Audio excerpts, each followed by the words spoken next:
ये जो हमारा टॉपिक चल रहे हैं एबीएम के, उस एबीएम के टॉपिक में आज हम शुरू कर रहे हैं। जो मॉर्निंग सेशन था उसमें हम लोगों ने बजट वाली एक्सरसाइज करी और उसके जो भी एक्सरसाइज के पीडीएफ नोट्स थे हमने व्हाट्सएप ग्रुप में शेयर भी कर दिए। ठीक है, तो अभी हम बात कर रहे हैं आपके नेक्स्ट टॉपिक की, जिसका नाम है लीनियर प्रोग्रामिंग। ठीक है, तो लीनियर प्रोग्रामिंग है।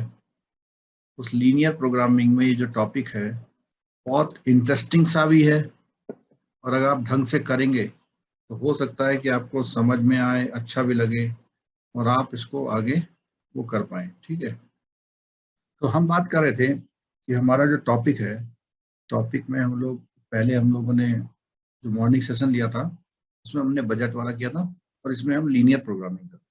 और ये जो लीनियर प्रोग्रामिंग का टॉपिक है, इसका क्या यूज होता है, क्यों हम लोग इसको यूज करते हैं, और क्या हमारा आगे जब हम बात करेंगे इसमें। सामने स्क्रीन में आपके टॉपिक आ चुका है लीनियर प्रोग्रामिंग। वही बात है कि अगर क्वेश्चन आया तो 5 मार्क्स का भी आ सकता है, और नॉर्मल थ्योरी में पूछेगा तो 1 आध मार्क्स का क्वेश्चन इसमें से जरूर पूछ लेता है। ठीक है, तो आप लोगों को ये क्वेश्चन बहुत सिंसियरली समझना है और प्रैक्टिस करनी है, क्योंकि न्यूमेरिकल की अगर प्रैक्टिस नहीं करेंगे तो फिर आपको प्रॉब्लम हो सकती है। तो लीनियर प्रोग्रामिंग बेसिकली है क्या? लीनियर प्रोग्रामिंग किसी जो लीनियर इक्वेशंस होती हैं, लीनियर इक्वेशंस का मतलब ax प्लस या 4x plus 5y is equal to 9, और दूसरी equation 3x plus 4y is equal to 10। तो दो इक्वेशंस हैं और दोनों लीनियर इक्वेशंस हैं। तो दोनों लीनियर इक्वेशंस हैं, उन लीनियर इक्वेशंस को सॉल्व करने का एक तरीका है। तो लीनियर प्रोग्रामिंग है, लीनियर प्रोग्रामिंग दो इक्वेशंस को सॉल्व करने का मैथमेटिकल जो तरीका है वो इसमें बताया गया है। ठीक है, तो चलो बात करते हैं हम यहाँ पे। जैसे इक्वेशन है 2x plus 6y equal to 9। ठीक है, यहाँ है 5x plus 4y equal to 20। तो क्या होगा ना, आप इसमें x को एलिमिनेट करके 1 और 2, 1 में करेंगे तो इंटू कर देंगे 5, और ये हो जाएगा 10x plus 12y equal to 18, और 10x plus 4y equal to 20। Minus करेंगे कैंसिल हो जाएगा, माइनस करेंगे 8y is equal to, minus करेंगे तो माइनस का 2, y इज इक्वल टू क्या, -2/8 इक्वल टू -4। तो ये एक तरीका है। इस -4 को अगेन आप इसमें कहीं रख देते हैं, तो y इज इक्वल टू -4 रखेंगे तो 2x is equal to 9 minus 24 is equal to -15/2। तो x की वैल्यू आ जाएगी -15/2। तो दो वैल्यू आ गई। तो सिंपल लीनियर इक्वेशन को सॉल्व करने का एक तरीका हम लोगों ने सीख रखा था। कब सीखा था ये हमने? 10th क्लास में सर। बिल्कुल 8th 9th 10th क्लास में ये हम लोग करते थे। अब यहाँ जो इसका जो आपका सॉल्यूशन इसमें आपके सिलेबस में दिया हुआ, उसका एक रीजन है। उसका रीजन है कि हमारे पास कुछ ऐसी कुछ प्रॉब्लम्स होती हैं जिनको सॉल्व करने के लिए हम लोग ये लीनियर इक्वेशन के मेथड को यूज नहीं कर पाते, क्योंकि वो वेरिएबल्स उसमें ज्यादा होंगे। जैसे 3x plus 4y minus z plus 3a is equal to 9। तो वेरिएबल ज्यादा होगा। ऐसे ही दूसरा ले लिया 3y plus 6x minus 3z plus 4a is equal to 10, ऐसे करके। तो ये इक्वेशंस हम लोग आसानी से सॉल्व नहीं कर पाते थे। तो मैथमेटिक्स में एक ऐसे तरीके निकाले गए, इन तरह की लीनियर इक्वेशंस को सॉल्व करने के तरीके निकाले गए, इन तरह की लीनियर इक्वेशन को सॉल्व करने के तरीके निकाले गए, और उन तरीकों को लीनियर प्रोग्रामिंग का नाम दिया गया। ठीक है, अब और देखिए कि अगर मैं बात करूं 4x plus 8y is equal to 5, दूसरी इक्वेशन में 3x plus 6y is equal to 8। तो ये जो दोनों इक्वेशंस हैं, इन दोनों इक्वेशंस का एक तरीका तो हमने बता दिया, वैसे सॉल्व हो जाएगा। दूसरा तरीका कैसे सॉल्व होगा, ग्राफ में। और ग्राफ में करने के लिए हम लोग क्या करेंगे, पहली वाली जो इक्वेशन है तो उसमें हम लोग यहाँ पर एक ऐसा टेबल बनाएंगे और x की वैल्यू कुछ रखेंगे, y की कुछ आ जाएगी। जैसे x की वैल्यू 0 रखूंगा, x की वैल्यू 0 रखूंगा तो क्या हो जाएगा, y की वैल्यू 5/8 हो जाएगी। ठीक है, x की वैल्यू 1 रख दूं अगर तुम्हें तो 1/8 हो जाएगी। और तो ये x कैसे की निकाले वैल्यू आपने? सिंपल, यहाँ वैल्यू रखो, x की वैल्यू 0 तो 0 हो जाएगा, y इज इक्वल टू अच्छा 5/8 हो जाएगा। ठीक है, ये हम 5 लोग बाय ने 8th 9th में ओके किया होता है। ठीक, ऐसे ही मैं x की वैल्यू 4 रख दूं, x की वैल्यू 4 रखूंगा तो 4 4 16 हो जाएगा, -16 -11/8 ऐसे वैल्यू। ठीक है, ऐसे ही हमारी दूसरी वाली की वैल्यू आ जाएगी। दूसरी वाली की वैल्यू निकालो तो x और y, और यहाँ पर 0 रखा, 0 रखेंगे तो ये हो जाएगा 8/6 यानी कि 4/3 हो जाएगा। दूसरा x इक्वल टू 1 रख दीजिए यहाँ पे, तो 1 रखेंगे तो 5/6 हो जाएगा। ऐसे ही इसमें हमने x की वैल्यू हमने 2 रख ली, तो 2 रख लिया तो 2/6 यानी 1/3। तो ये हमें, हमारे पास एक तरीका है, हम अपनी इक्वेशंस को ऐसे ग्राफ की वैल्यू में ले जाएं और सॉल्यूशन निकालें। तो अगर हम बुक की बात करते हैं तो बुक में एक प्रॉब्लम दे रखी है सिंपल, कि एक इक्वेशंस है। अभी मैं इसके जो क्वेश्चंस हैं वो बाद में बात करूंगा। ठीक है, दो इक्वेशंस दे रखी है यहाँ पे, कौन कौन सी, मान लिया 3x plus y is equal to 10 और x plus y is equal to 4, दो इक्वेशन दे रखी है।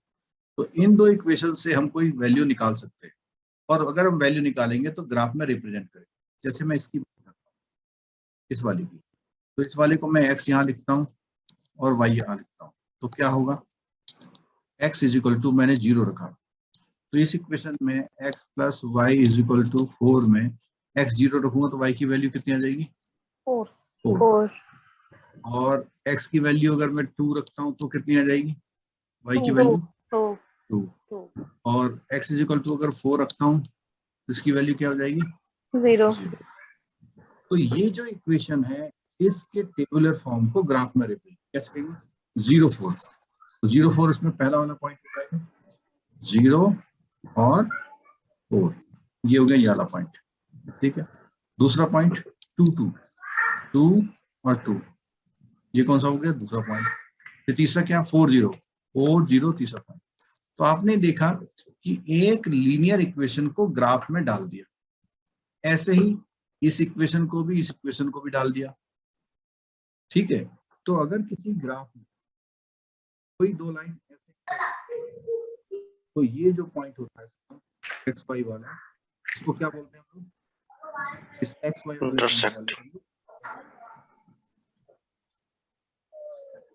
वाले सॉल्यूशन।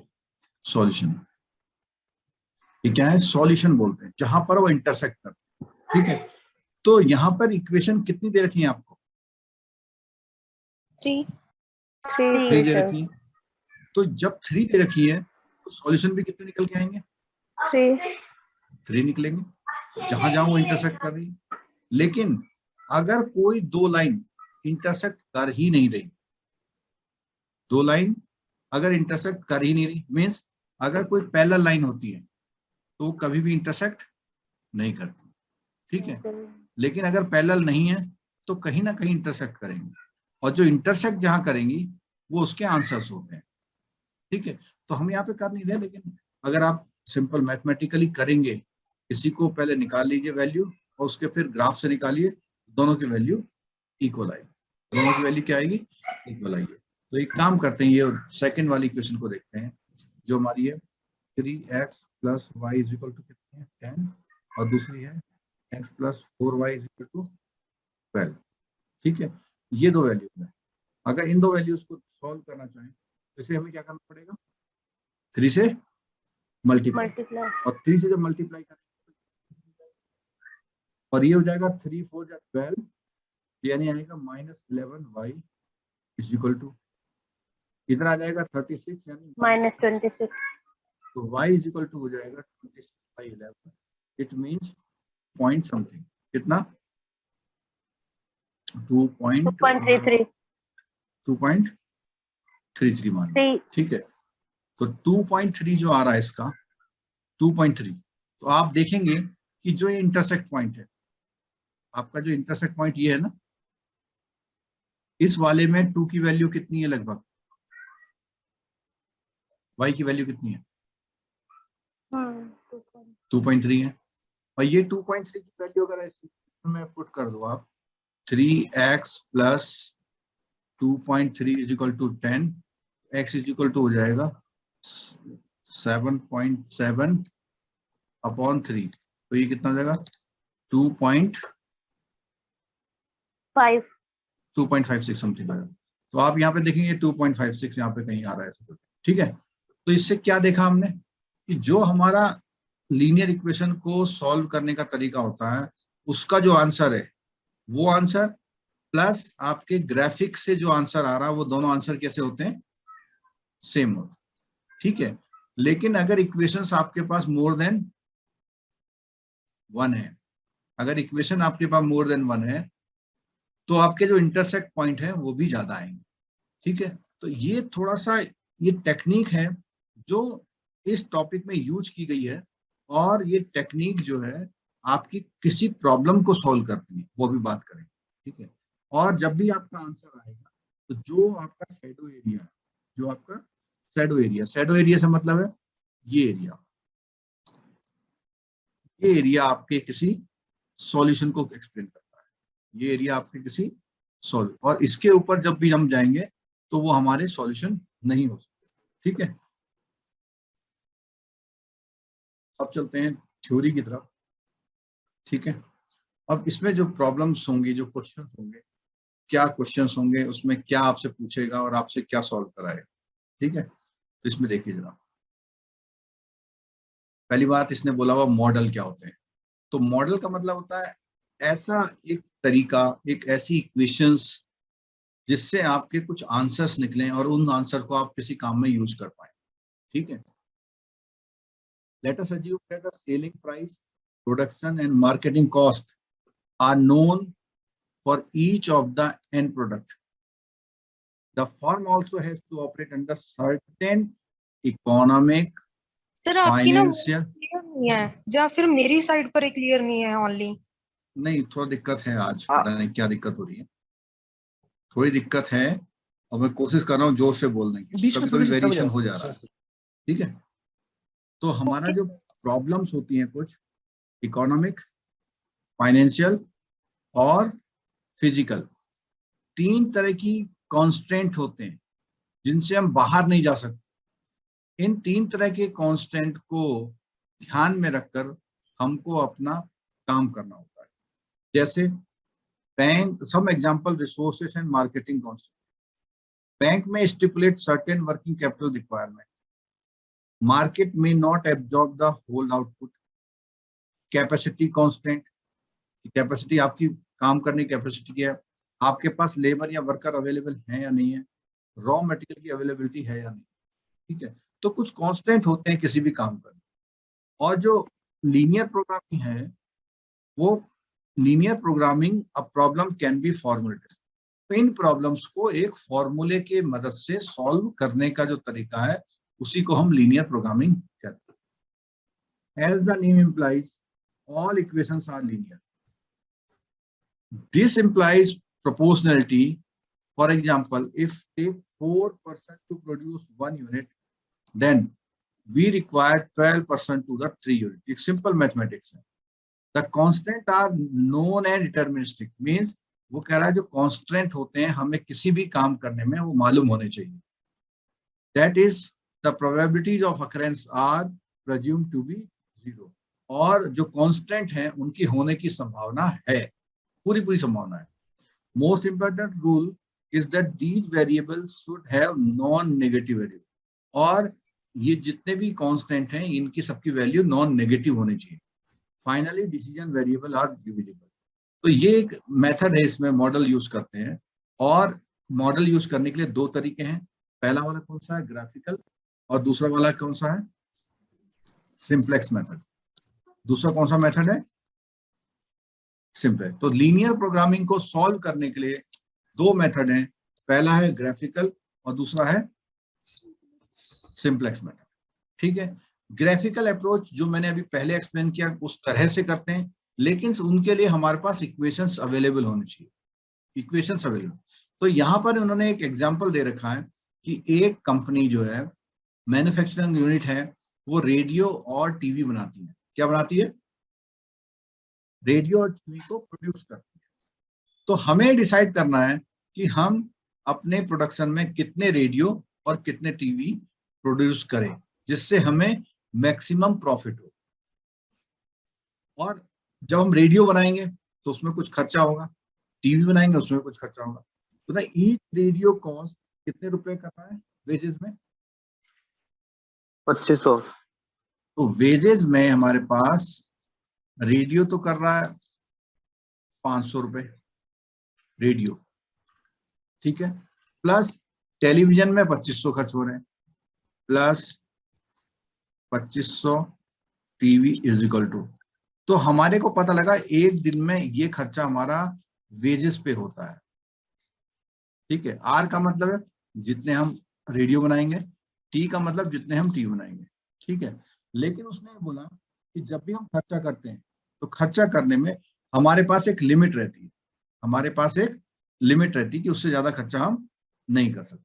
ठीक है, ऐसे ही मटेरियल की बात करें तो 500 रुपए मटेरियल के लगते हैं टीवी में और 1500 रुपए मटेरियल के लगते हैं किसमें? टीवी में। तो आप देख पा रहे हैं कि अगर आप एक रेडियो बनाते हैं तो आपको कितना खर्चा लगता है? 1000। और अगर आप टीवी बना रहे तो कितना खर्चा लग रहा है? 4000।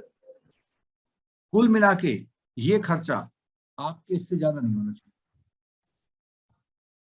बोल रहा है 12,000 आपके पास कैश बैलेंस है जिससे आप लेबर और मटेरियल के लिए यूज करते हैं। तो आपके पास जो ये खर्चा है ये 12,000 से क्या होना चाहिए? लेस देन और इक्वल टू। क्या होना चाहिए?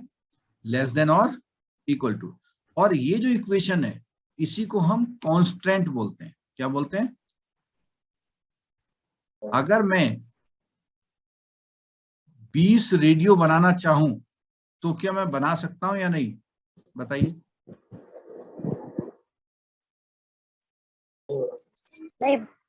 नहीं बना सकते सर, 20,000 नहीं बना खर्चा हो सकते जाएगा, क्योंकि 12,000 रुपये। 20 रेडियो बनाने के लिए 20,000 रुपए चाहिए, नहीं बना सकता मैं। ऐसी में 3 टेलीविजन बना सकता हूँ?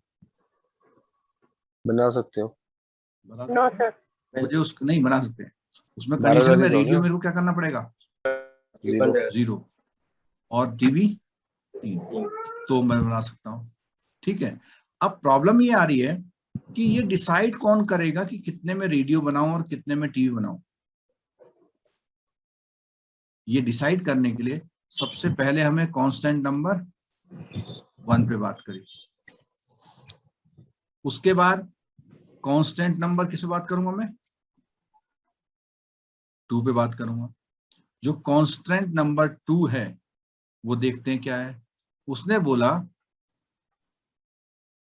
कि मेरा जो कारखाना है वो फर्म के पास 10 घंटे मशीन चलाने का टाइम है और 4 घंटे असेंबलिंग करने का टाइम है पर डे।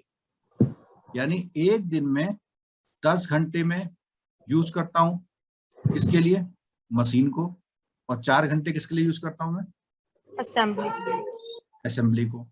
और मेरे पास एक दिन में प्रोडक्शन करने के लिए, देखो, production of radio requires 3 hours of machine and 1 hours for assembly. Assembly time. तो इसका मतलब ये हुआ कि 3 घंटे तो मशीन यूज करता हूं और 1 घंटे क्या यूज करता हूं मैं? असेंबल करने में लगता हूं। और टीवी के लिए क्या बोला हुआ इसने? टीवी के लिए 1 घंटा तो मशीन में लगता है और 1 ही घंटा किस में लगता है? असेंबलिंग में। ठीक है, तो ये भी मेरा एक कांस्टेंट है क्योंकि मेरे पास जो मशीन में टाइम है वो कितना है? 10 घंटे। तो मैं क्या करूंगा? 3R plus 1t is less than equal to क्या 10, 1r plus 1t less than क्या है 4। बात समझ में आई कि ये वाला कांस्टेंट मेरा किसका है, असेंबली टाइम का है, ये वाला कांस्टेंट मेरा किसका है, मशीन टाइम का है। ठीक है, एक रेडियो में 3 घंटे, एक टीवी में 1 घंटा, कुल मिला के 10 घंटे से ज्यादा नहीं होना चाहिए। तो ये 3 मेरे कांस्टेंट हैं, 3 मेरे क्या है, 3 प्रॉब्लम है मेरे पास। और उसके साथ में मेरे रेडियो का प्राइस कितना है 2000 और टेलीविजन का प्राइस कितना है 6000। अभी हमने ऊपर देखा था कि जो हमारा रेडियो बन रहा है, रेडियो, एक रेडियो बनाने के लिए कितना पैसा लग रहा है, ये लग रहा है, और टीवी बनाने के लिए कितना पैसा लग रहा है, ये लग रहा है।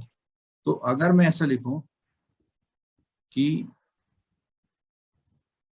सॉरी, रेडियो बनाने के लिए ये लग रहा है, 1 मिनट, रेडियो बनाने के लिए इतना लग रहा है, टीवी बनाने के लिए इतना लग रहा है, तो रेडियो के लिए कितना पैसा लग रहा है 1000 प्लस, और टीवी बनाने के लिए कितना लग रहा है 2000 और 3000 नहीं 4000 टीवी बनाने के लिए। ये जो मेरा खर्चा एक्सपेंसेस है, और मेरा सेल प्राइस कितना है, सेल कर रहा हूं मैं रेडियो कितने में कर रहा हूँ 2000 में, और टीवी कितने में कर रहा हूं मैं 6000 में, टीवी कितने में कर रहा हूँ 6000 में। ठीक है, तो मेरे को रेडियो में कितना प्रॉफिट हो रहा है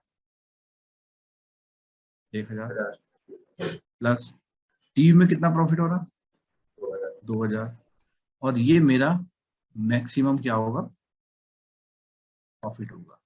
लेकिन ये जो आर और टी का जो संख्या है वो मेरे जो ये कांस्टेंट है उन पे डिपेंड करेगा, मैं उससे ऊपर नहीं जा पाऊंगा। तो इन्होंने देखो पहले मशीन टाइम को लिया इन्होंने, ये मेरे पास 10 घंटे है, एक्स का मतलब इन्होंने आर ले लिया, रेडियो 3 घंटे पर रेडियो के हिसाब से, 1 घंटा पर टीवी के हिसाब से, मैं कुल 10 घंटे रहा, तो 10 घंटे लगा सकता हूं। तो मुझे बताइए 3 टीवी बन सकते हैं क्या, बन सकते हैं, बन सकते हैं। 4 टीवी बन सकते हैं, नहीं क्यों नहीं बन सकते हैं। बन नहीं, सकते 3 ही टीवी तो बनेंगे, 10 घंटे ना टीवी का सर, 1 घंटा ही तो लग रहा है। 3 टिक्का 9 सर, 10 टीवी बन सकते 1 हैं, घंटा बना सकते हो, नहीं 10 टीवी है? नहीं बनेगी, नहीं बना बनेगी क्यों सकते हो सर। क्यों नहीं बनेंगे, सर। उसको असेंबल करने के लिए भी तो 10 घंटे चाहिए, जो कि 4 ही तो वो घंटे। अलग से हैं, असेंबली टाइम तो अलग से। अच्छा ये एक अच्छा आप वहां पे भी उसको भी चेक कर ले रहे हैं ना यस सर। अच्छा चलो ठीक है, तो इस वाली इक्वेशन से तो बन सकते हैं, लेकिन इस वाली इक्वेशन से नहीं बन सकते। इसका मतलब ये हुआ, ये प्रॉब्लम है कि हमें लगा अरे हमने ऑर्डर दे दिया जाओ 10 टीवी बना लो, तो उसने 10 टीवी का जो मशीन का काम है वो तो कर दिया, लेकिन जो असेंबलिंग टाइम है वो मुझे मिला ही नहीं। तो मेरे एक दिन में नहीं बनेगा टीवी, मुझे अगले दिन का वेट करना पड़ेगा, अगले दिन का वेट करना पड़ेगा। सर ठीक है, असेंबली तो एक ही बार करनी है ना, असेंबली तो एक ही बार करनी है, बार बार थोड़ी ना करनी है असेंबली। नहीं तो एक टीवी के लिए 1 घंटा दे लग रहा है ना हमारा। नहीं, असेंबली का मतलब तो ये होगा मशीन तैयार करने में, अगर भले रेडियो चल रहा था अभी, अगर उस पर तैयार करिए तो हमारे को 1 घंटा और चाहिए उसको, उस मशीन को उस पे लाने के लिए, that is called assembly time ना।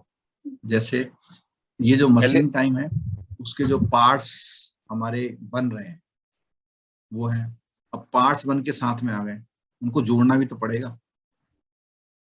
यानी अगर मेरे को 10 टीवी बनाने हैं, तो 10 टीवी मैंने फर्स्ट डे में 10 टीवी मशीन में लगा दिए, लेकिन जो असेंबली टाइम है एक दिन में मेरे को 4 घंटे मिल रहा है, तो ये टाइम मेरे को एक दिन में 4 घंटे मिल रहा है, प्लस दूसरे दिन फिर वेट करूंगा, प्लस फिर वेट करूंगा मैं, तो मेरा ये 10 टीवी कितने दिन में बन रहे हैं। सर ये मशीन असेंबली टाइम था ना, ये मशीन असेंबली टाइम था ना, ऊपर देखना एक बार। नहीं, मशीन टाइम अलग है, असेंबली टाइम अलग है। मशीन टाइम और मशीन असेंबली टाइम था, एक बार ऊपर देखना सर, ऊपर करना एक बार। हाँ क्या करें, सर मैं बोल रहा हूँ ये मशीन असेंबली टाइम था ना, ऊपर एक बार ऊपर करना। नहीं, मशीन असेंबली नहीं, मशीन टाइम अलग है, असेंबली टाइम अलग है। ये देख लो, ये है requires 1 hour of machine time and 1 hour of assembly time. ठीक है सर, ठीक है जी। मतलब मशीन का मतलब है मैन्युफैक्चरिंग प्रोसेस, असेंबली का मतलब है उन पार्ट्स को ऐड करना।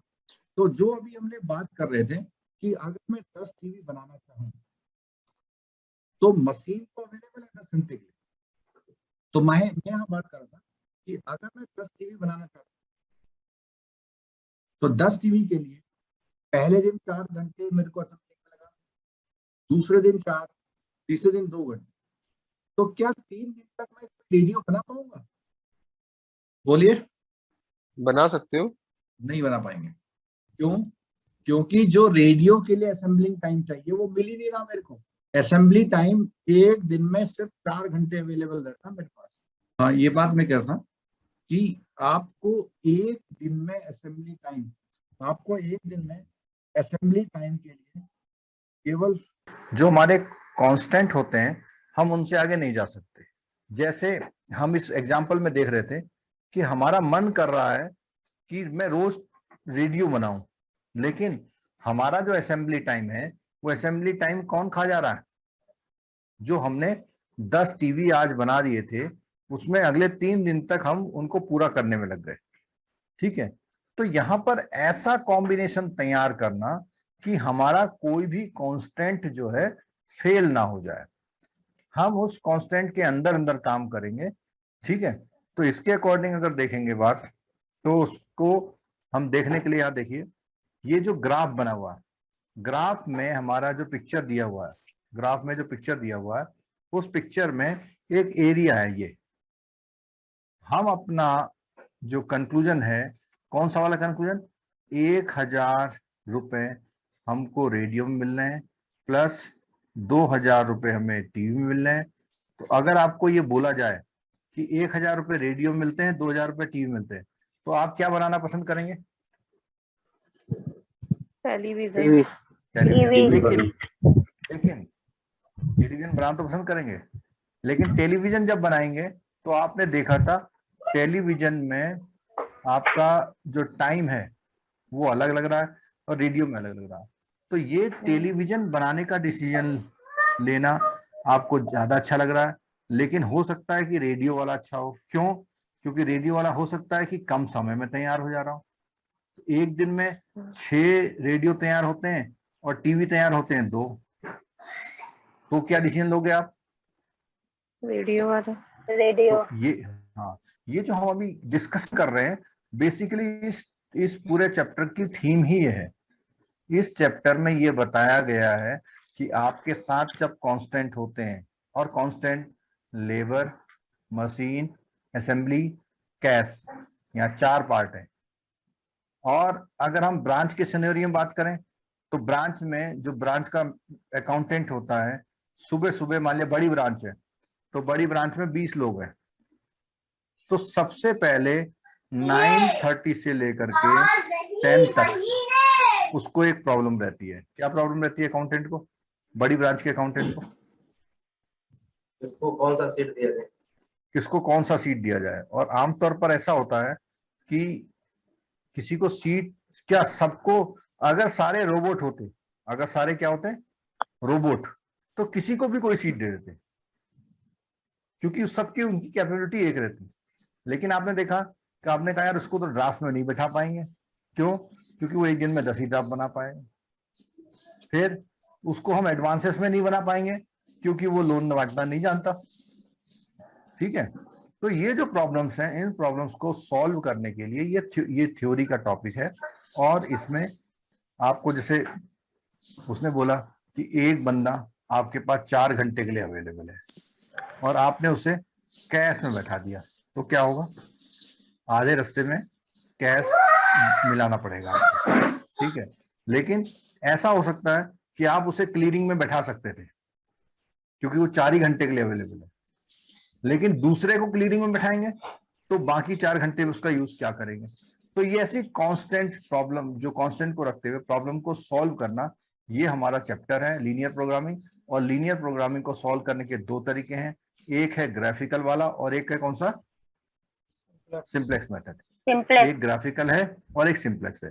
तो ग्राफिकल मेथड में हम देख रहे थे कि जो ये इक्वेशंस बनी है, हमारी इक्वेशंस जो है ABCD में दिख रही है। एक बनी कौन सी इक्वेशन, कैपेसिटी कांस्टेंट की, किस चीज के, मशीन के। दूसरी किसकी बनी, असेंबली टाइम। तीसरी किसकी बनी, कैश कितना है उसके पास। तो इसको थोड़ा सॉल्व कर लिया, ऐसी हो गई। और उसने कहा कोई भी काम नेगेटिव नहीं है। नेगेटिव का मतलब भाई टीवी बनेगा तो एक ही बनेगा, -1 थोड़ी बन जाएगा टीवी। ऑब्जेक्टिव फंक्शन, हम चाहते हैं कि ये वाला जो रिजल्ट है हमारा मैक्सिमम आए, जिसमें x क्या है, रेडियो, और y क्या है आपका, टीवी। ठीक है। तो ये जो ग्राफ है, इस ग्राफ में थ्योरी से आपसे क्वेश्चन पूछ सकता है। क्या पूछेगा, जो थ्योरी से क्वेश्चन पूछेगा आपसे, यहां देखिएगा, एक इक्वेशन ये है, एक ये है और एक ये है। तो जितने भी ये एरिया है इसको बोलते हैं फीजिबल सॉल्यूशन। क्या बोलते हैं इसको, फीजिबल सॉल्यूशन। फीजिबल सॉल्यूशन मतलब आप इनमें से कोई भी कॉम्बिनेशन ले सकते हैं। जैसे इस चित्र में देखिए, मैं एक पॉइंट बता रहा हूं, आपको बताना है क्या वो पॉइंट आप इन कांस्टेंट के साथ कर सकते हैं, ये वाला और ये वाला।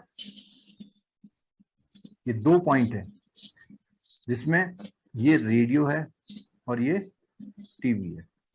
तो इसका मतलब हुआ कि पहले वाले पॉइंट में रेडियो कितने हैं, एक, और टीवी कितने हैं, दो। दूसरे वाले पॉइंट में रेडियो कितने हैं, दो, दो, टीवी कितने हैं, एक।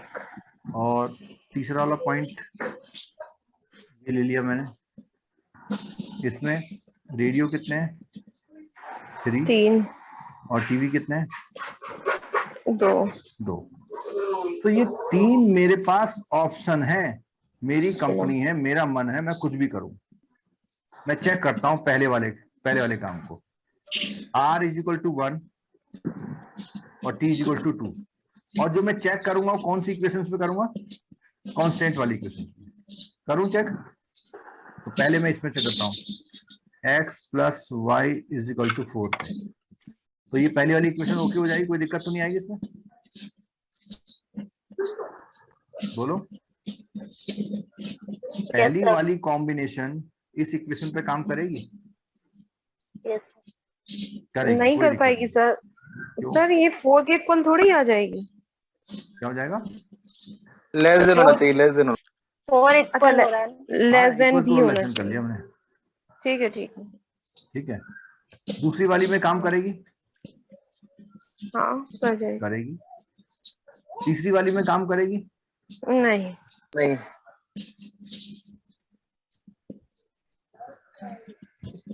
क्यों नहीं करेगी बताओ। सर एवं हो रहा है ना 4 से। नहीं हो रहा।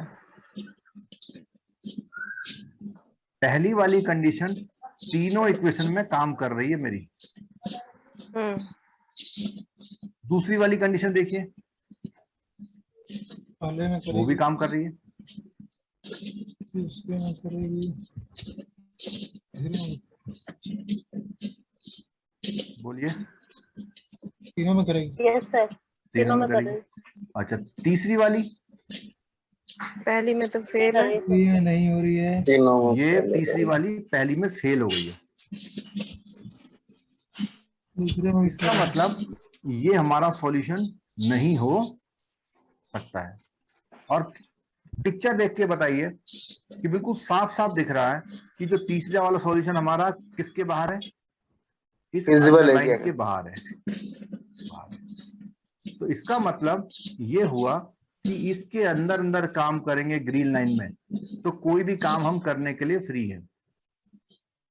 ठीक है, अब मुझे बताइए, आप ये 3 पॉइंट है, 1, 2 और 3, आप कंपनी के मालिक हैं, कौन सा काम करना पसंद करेंगे, 1, 2 या 3?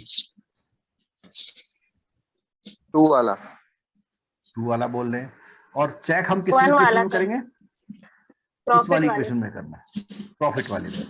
तो 2 वाले में देखते हैं, 2 रेडियो 1 टीवी, 2 रेडियो और 1 टीवी, 2 रेडियो और 1 टीवी, कितना रिजल्ट मिलेगा मेरे को? 4000 4000 का रिजल्ट मिलेगा। ठीक है, 1 नंबर को देखते हैं, 1 रेडियो 2 टीवी, 1 रेडियो 5000 2 टीवी। 5000 तो आप समझ में आ गया आपको कौन सा बेनिफिट है? 5000 5000 वाला, यानी ये वाला ज्यादा बेनिफिट कर रहा है। ठीक है, तो ये कई सारे सॉल्यूशन हो सकते हैं, ये आपकी मर्जी है आप किस में काम करें। तो एक अच्छा जो बिजनेसमैन होगा वो कौन सा वाला पॉइंट पसंद करेगा? 1 वाला। ठीक है, लेकिन वो ये कहता है कि इसके बाद भी कुछ और अच्छे सॉल्यूशन मौजूद हैं, इसके बाद भी कुछ अच्छे सॉल्यूशन मौजूद हैं, जो कि है डी नंबर वाला। ठीक है, अब डी नंबर वाला जो है, तो डी नंबर वाला सॉल्यूशन है, उस डी नंबर वाले सॉल्यूशन में क्या कॉम्बिनेशन है? देखिए 1 and 3 1 and almost 3, 1 and almost 3, यानी 1 से ज्यादा है टीवी और 1 से ज्यादा रेडियो है और टीवी लगभग 3 है।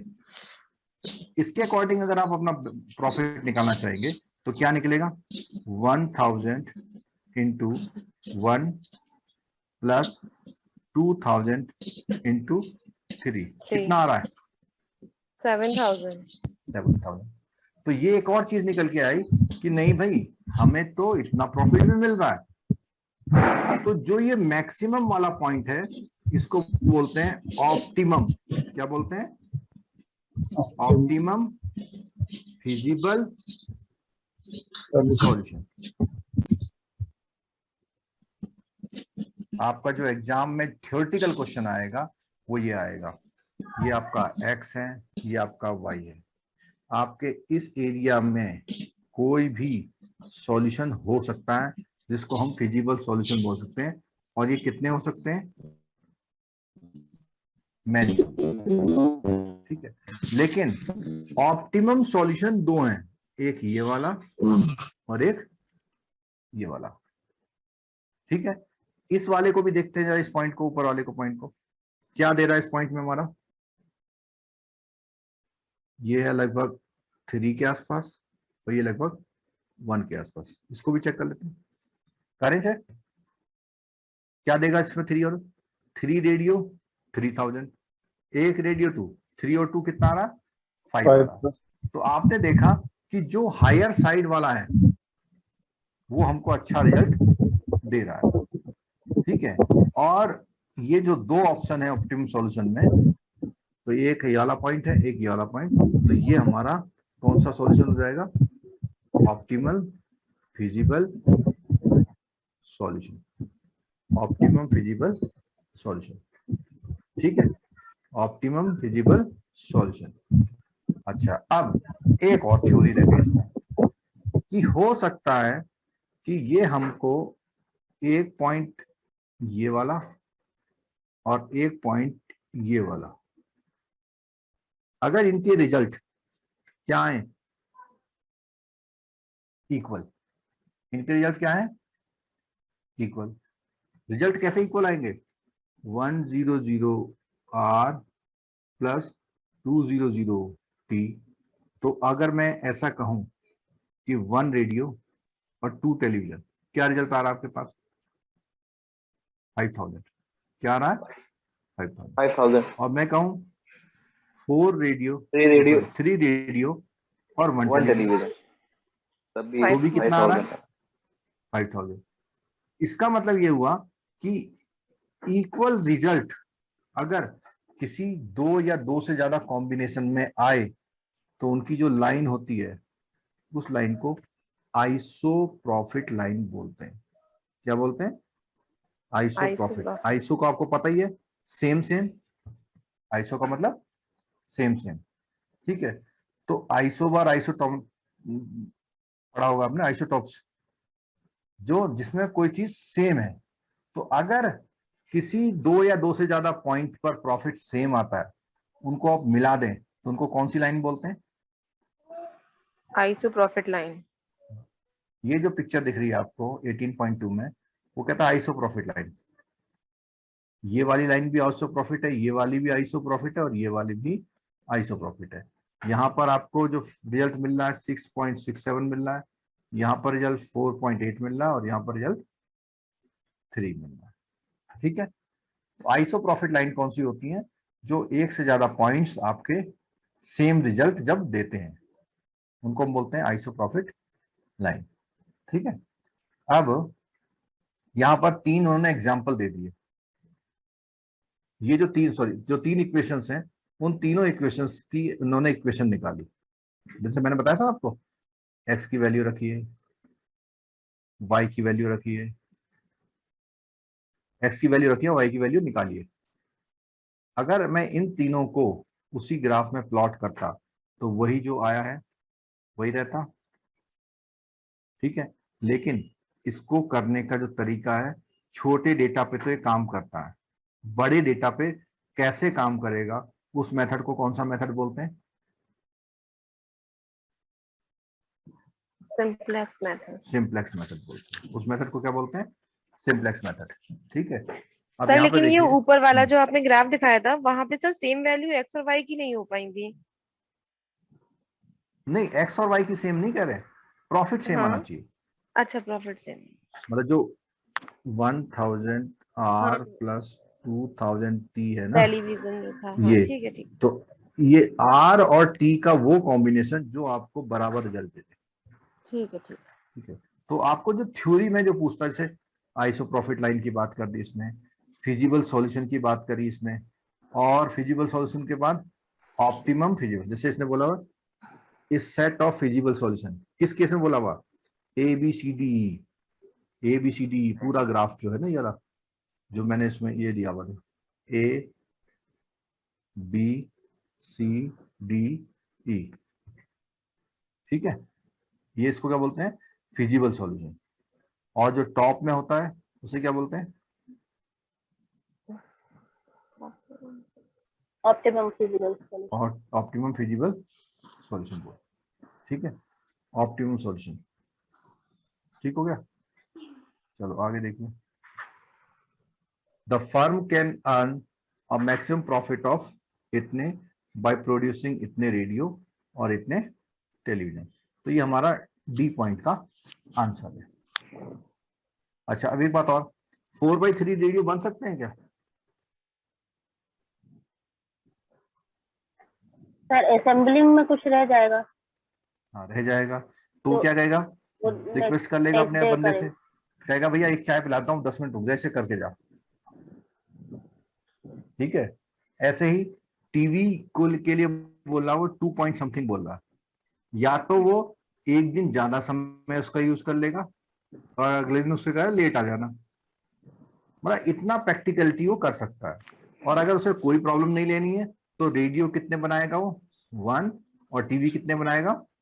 2, और उसकी जो लेबर होगी, उसकी जो मशीन होगी, उसका जो असेंबली टाइम होगा, वो सरप्लस रहेगा। यानी इतनी देर बैठ के वो क्या करेंगे? गप्पे मार देंगे। ठीक है, तो आपका अकाउंटेंट अगर चाहता है कि किसी एम्प्लॉय को ड्राफ्ट में बैठाऊं तो उसे एकदम से लगे अरे यार 4 घंटे में फ्री हो जाएगा, उसको नहीं बैठाएगा। फिर क्या करेगा? वो क्लियरिंग वाले को बोलेगा कि क्लियरिंग करके आओ, उसके बाद 3 घंटे ड्राफ्ट में बैठ जाना। इसकी रेलिवेंसी समझ रहे हैं टॉपिक की?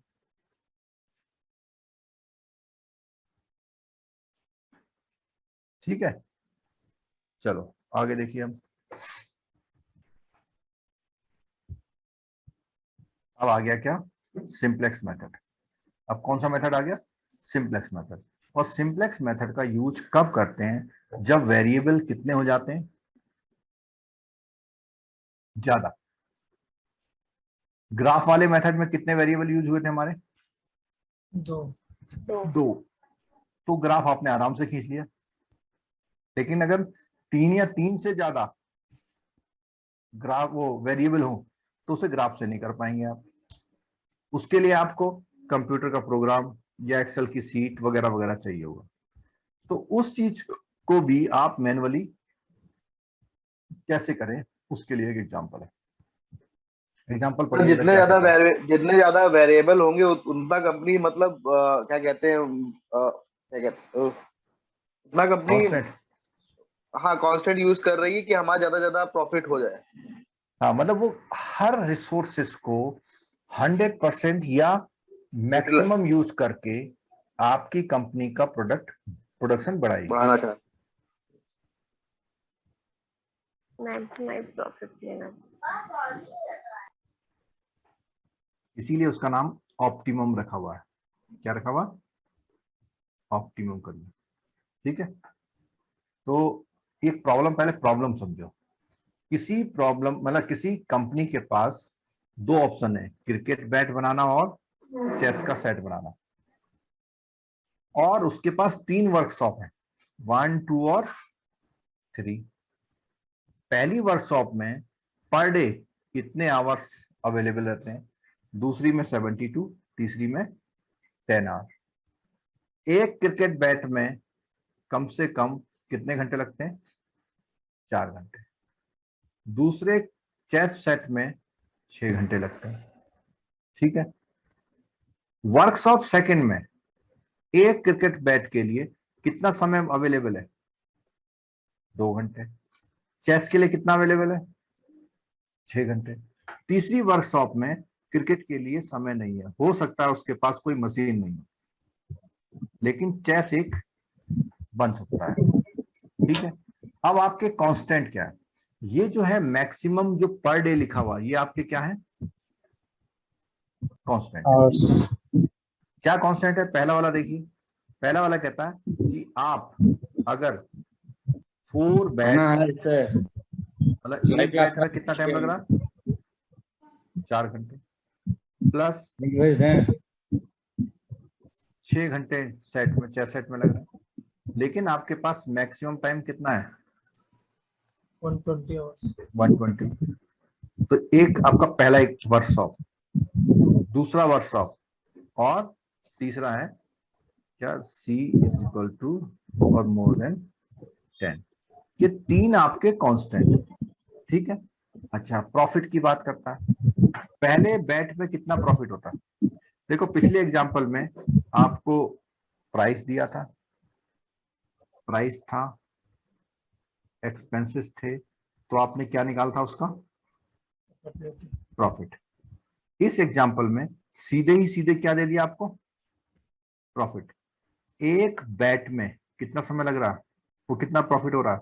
2 प्लस चेस में कितना प्रॉफिट हो रहा? 4।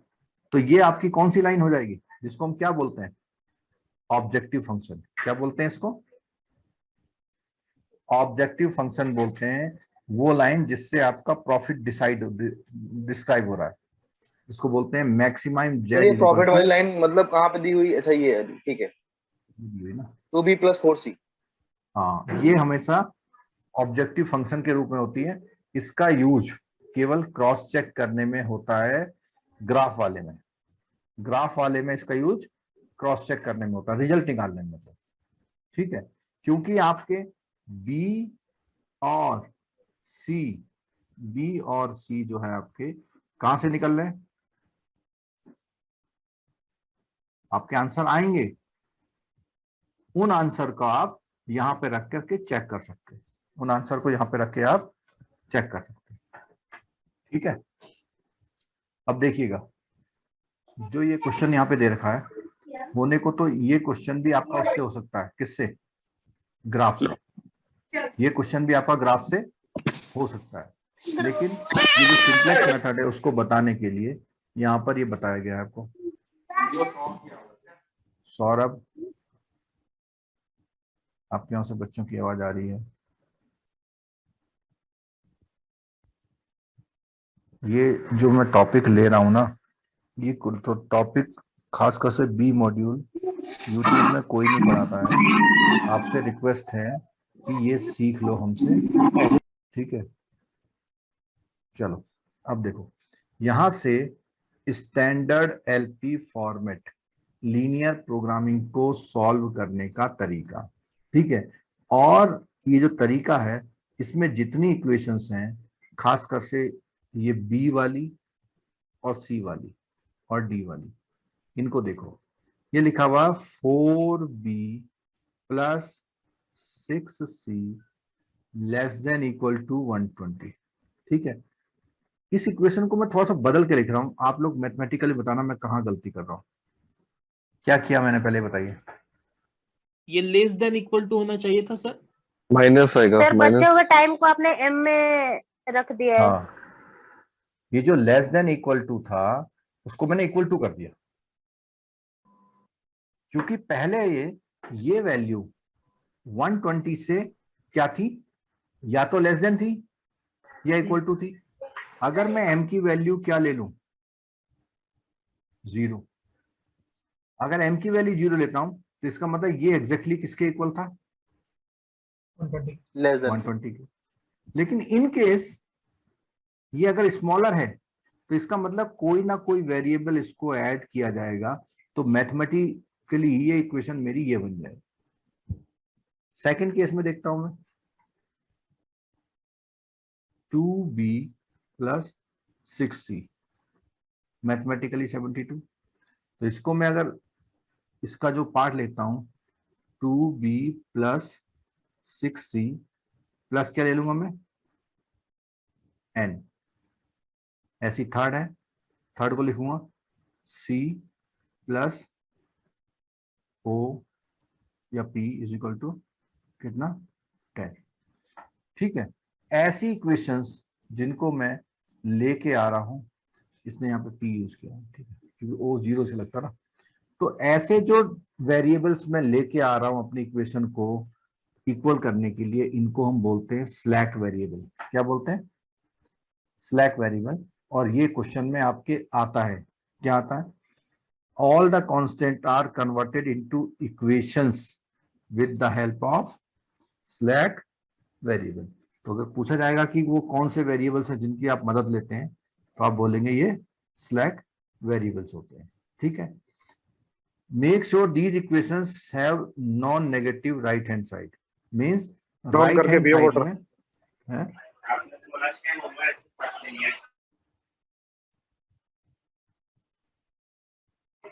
चलो, अब एक और है, आपने बी भी यूज कर लिया, सी भी कर लिया, डी भी कर लिया, एक और है ये पहला वाला। तो यहां पर ये जो तीन इक्वेशंस हैं, ये तीन इक्वेशंस को मैंने स्लैक वेरिएबल की हेल्प से कैसा कर लिया, नॉर्मल इक्वेशन बना लिया।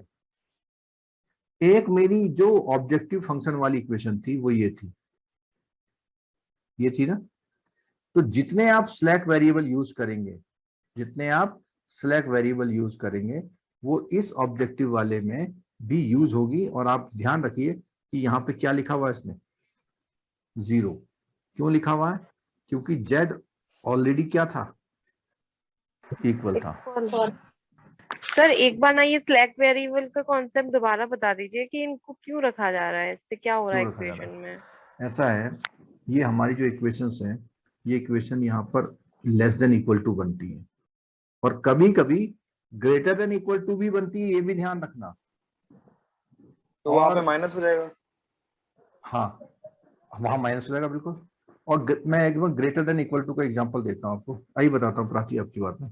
जैसे मान लिया डॉक्टर ने कहा कि किसी बंदे को 200 ग्राम एटलीस्ट कैलोरी चाहिए प्लस 300 ग्राम एटलीस्ट प्रोटीन चाहिए, तो वहां पर आपका इक्वल टू और लेस देन आएगा। मींस आपने क्या किया, 4 तो बनाना ले लिए, ठीक है, प्लस 3 मैंगो ले लिए, और आपका जो कैलोरी है उसमें कितना होना चाहिए, कम से कम बोलो, 200। ऐसी कंडीशन में आपको यहां पर एडिशनल जो भी लेना पड़ेगा वो माइनस करना पड़ेगा। क्यों माइनस करना पड़ेगा, क्योंकि आपको ग्रेटर देन वाला हटाना है। ग्रेटर देन मतलब ये पहले से वैल्यू ज्यादा है आपकी, आपको उसको इक्वल टू के इक्वल लाना है। तो ऐसे क्वेश्चंस जहां पर वो डाइट की बात करे या वो कहे कि भैया एक आदमी से 6 घंटे तो काम लेना ही लेना है, ज्यादा कितना ही ले लो, ऐसी कंडीशन जहां पे एटलीस्ट उतना यूज जरूर करना है, वहां पे इक्वेशन इस तरह बनेंगे। ठीक है, अब आगे देखिए। तो ये जो क्वेश्चन है, इस क्वेश्चन में हमारा जो जेड वाला जो इक्वेशन है उसको हम राइट साइड में नंबर पे लाने के लिए हम सारे वेरिएबल को इधर ले आते हैं। ठीक है, अच्छा प्राची ने पूछा था कि ये mn का कॉन्सेप्ट क्या है। देखो ये जो वैल्यू है हमारी, ये दो वैल्यू, ये वैल्यू और ये वैल्यू, ये 120 से या तो छोटी है या इक्वल है, या तो छोटी है या इक्वल है। तो अगर ये छोटी या इक्वल है, छोटी है, तो अगर हम इसमें कुछ ऐड कर दें तो ये हमारा स्मॉलर वाला साइन हट जाएगा, तो हमारी इक्वेशन ऐसे बन जाएगी, इक्वल हो जाएगी। ठीक, मीन्स ये जो प्लस कर रहे हैं हम, ये प्लस हमारे स्मॉलर वाले सिंबल को हटाने के लिए, ये जो प्लस है हमारे स्मॉलर वाले सिंबल को हटाने के लिए। ठीक है, ओके। चलो और देखो, अब बात आती है यहाँ पे Z equation is also written as. Z equation को लिखने का दूसरा तरीका, क्या तरीका बता रहे हैं दूसरा?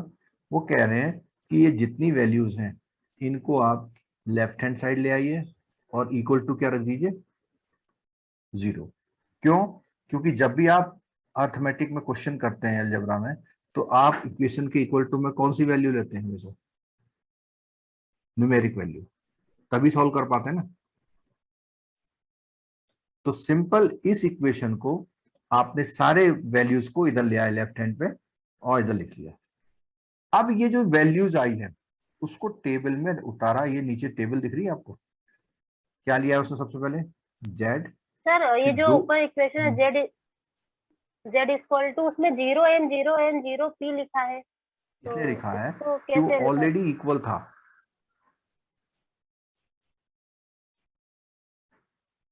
वो इक्वेशन पहले से ही इक्वल टू थी, तो हम सिंबॉलिक लिख तो रहे हैं, ओके सिंबॉलिक लिख रहे हैं अपने सिंपलेक्स मेथड को आगे बढ़ाने के लिए, लेकिन उसका जो कोफिशिएंट है कितना ले रहे हैं? 0 ले रहे हैं। ठीक है, कोफिशिएंट तो सर 1 होना चाहिए नॉर्मल केस में, 0 नहीं, अगर मान लीजिए m की कुछ वैल्यू आई अरे तो कोफिशिएंट से मल्टीप्लाई हो तो 1 होगा और m की वैल्यू 4 आ जाए, मान लिया ये जो m बेसिकली इसकी वैल्यू थोड़ी है, m तो यहां से निकल के आ रहा ना, ये ठीक है। जैसे मैं एक एग्जांपल देता हूं आपको, इसी को देखिए, इस वाले को। अगर मैं आपसे कहूं कि 4 इंटू आपको जो बैट बनाने हैं वो 20 बनाने हैं, प्लस 6 इंटू और आपको 3 जो है चेस बोर्ड बनाने हैं, तो इन दोनों की वैल्यू कितनी आ गई? 80 और 80 98। तो इसका मतलब आपको 120 करने के लिए अभी कितनी जरूरत पड़ेगी? 12 की, 22 की। तो ये 22 आपकी किसकी वैल्यू है? ब्लैक वेरिएबल्स, और यही वैल्यू यहाँ यूज होनी है। तो अगर 1 ले लिया आपने तो इक्वेशन खराब कर देगा आपकी। ठीक है, समझ गया। वैसे आपको एक बात और बताएं, इस टॉपिक से अगर थ्योरी का क्वेश्चन आएगा, जितने वर्ड मैंने बोले आज की क्लास में ना, वहीं से आएगा। और अगर न्यूमेरिकल आएगा तो जो आगे बता रहे हैं वो आएगा। और न्यूमेरिकल जो है इसमें बहुत सच रिपीटेटिव उसमें नहीं आया हुआ है, क्योंकि ये थोड़ा सा टाइम टेकिंग है। क्या है? थोड़ा सा टाइम टेकिंग है। तो ये क्वेश्चन अगर आएगा भी आपको, तो आपको सबसे लास्ट के लिए रखना है इसको। क्यों? कम से कम आधा घंटा लगा देगा अगर आपने छू लिया इस क्वेश्चन को। ठीक है, लेकिन एक आइडिया देने के लिए मैं इसको कर रहा हूं। ठीक, और आप लोग जो हैं, जो लोग बीटेक वगैरह किए हुए हैं, एमए इकोनॉमिक्स किया जिन्होंने, वो लोग शायद लीनियर प्रोग्रामिंग को जानते हैं। है कोई जिसने कभी स्कूल डेज में ऐसा सुना है ये बीटेक में? याद नहीं, सब 11th में तो सर आया हुआ था हम लोग लीनियर प्रोग्रामिंग 11th में। ऑपरेशनल रिसर्च में होता है। भाई कोई फैक्ट्री है, वो उसके वहां पर किसी मोटरसाइकिल के 3 पार्ट बनते हैं, मान लिया 3 पार्ट का मतलब वो ब्रेक बनाती है, वो आपका चेन बनाती है, और वो आपका टायर का रिम बनाती है। तो जो उसका मालिक है, जो पूरा रिस्पॉन्सिबल है प्रॉफिट के लिए, वो कौन सा वाला प्रोडक्ट बनाए, तीनों ऑर्डर है उसके पास, तो सब कैलकुलेट करेगा, और कैलकुलेट करके आपसे पता लगेगा अगर मैं रिम और ये ब्रेक बनाऊं तो मुझे ज्यादा बेनिफिट होगा, तो वो दूसरे आइटम को मना कर देगा कि भाई 2 हम बना पाएंगे, तीसरा नहीं बना पाएंगे। ठीक है, चलिए एक बार देख लीजिए थोड़ा बहुत जितना समझ में आता है आपको। तो यहां पर जेड वाली इक्वेशन को उसने लिया, Z B C M N P और सॉल्यूशन। ठीक है, और यहां पर जो बेसिक वेरिएबल्स हैं, जेड लिया और एम और एन और पी लिया, किन 2 को छोड़ दिया जिस पे आपको काम करना है।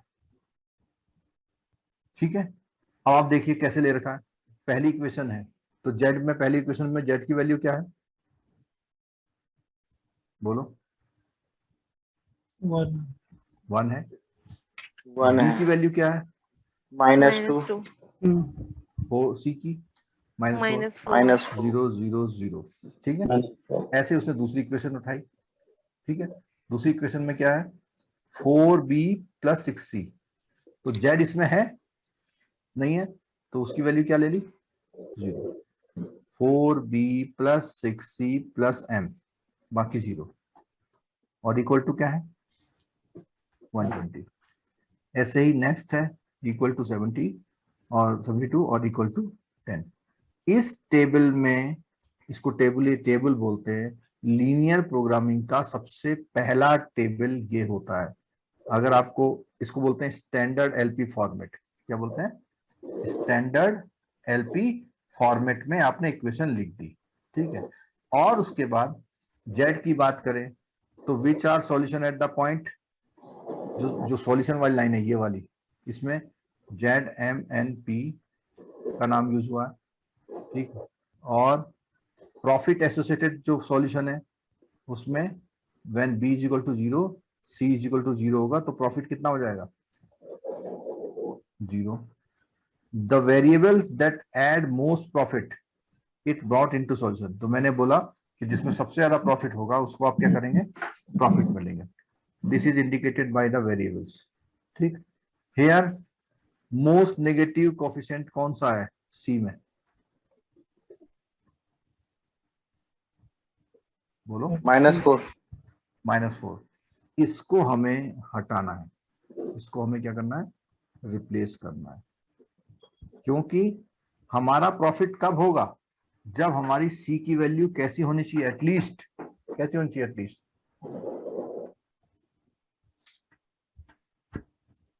सी की वैल्यू एटलीस्ट कितनी होनी चाहिए, 1 होना चाहिए, मतलब नॉन नेगेटिव होनी चाहिए, आप ऐसे बोल लो, पॉजिटिव पॉजिटिव हो, 0 भी चलेगा लेकिन -4 नहीं चलेगा।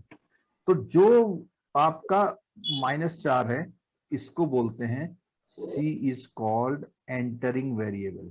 क्या बोलते हैं, C इज कॉल्ड, जो मोस्ट नेगेटिव है उसको हमने क्या नाम दिया, एंटरिंग वेरिएबल। ठीक है, अब एंटरिंग वेरिएबल कौन सा एंटरिंग वेरिएबल, C है। उस C से एवरी सॉल्यूशन को क्या कर दिया आपने, डिवाइड कर दिया। करें, 120 डिवाइडेड बाई 6, 72 डिवाइडेड बाई 6 और 10 डिवाइडेड बाई 1, तो इज इक्वल टू क्या होगा, इसका आंसर कितना होगा, 20, इसका आंसर कितना होगा, 12, इसका आंसर कितना होगा, 10। ये काम क्या किया, आपका जो सॉल्यूशन है उस सॉल्यूशन में सारे एंटरिंग वेरिएबल की वैल्यू से डिवाइड कर दिया। जब आप डिवाइड करेंगे तो डिवाइड करने के बाद जो लीस्ट वैल्यू आई, क्या आएगी, जो लीस्ट वैल्यू कितनी आई, लीस्ट वैल्यू 10। जो आपकी लीस्ट वैल्यू है वो आपका पूरा, ये पूरा, इसको पाइवट रो बोलते हैं। क्या बोलते हैं इसको, पाइवट रो। क्या बोलते हैं इसको? Pivot row. Pivot row. और ये क्या है? पाइवट एंट्री है। यानी सी कॉलम को बेस मानते हुए जिसका सॉल्यूशन सबसे कम आया, सी को रो वो मानते हुए जिसका सॉल्यूशन सबसे कम आया उसको पाइवट रो बोलते हैं। तो ये नेम है कुछ जो आपके थ्योरी में पूछ सकता है। तो देखो इसने क्या बोला हुआ, ये क्या हुआ देखो, ई और पी को येलो कर रखा, दिखा रखा है, ठीक है। बी को भी तो मान सकता था बस, इसको बी को जैसे नहीं, बेस इसलिए नहीं माना, उसने बोला मोस्ट नेगेटिव, मोस्ट नेगेटिव।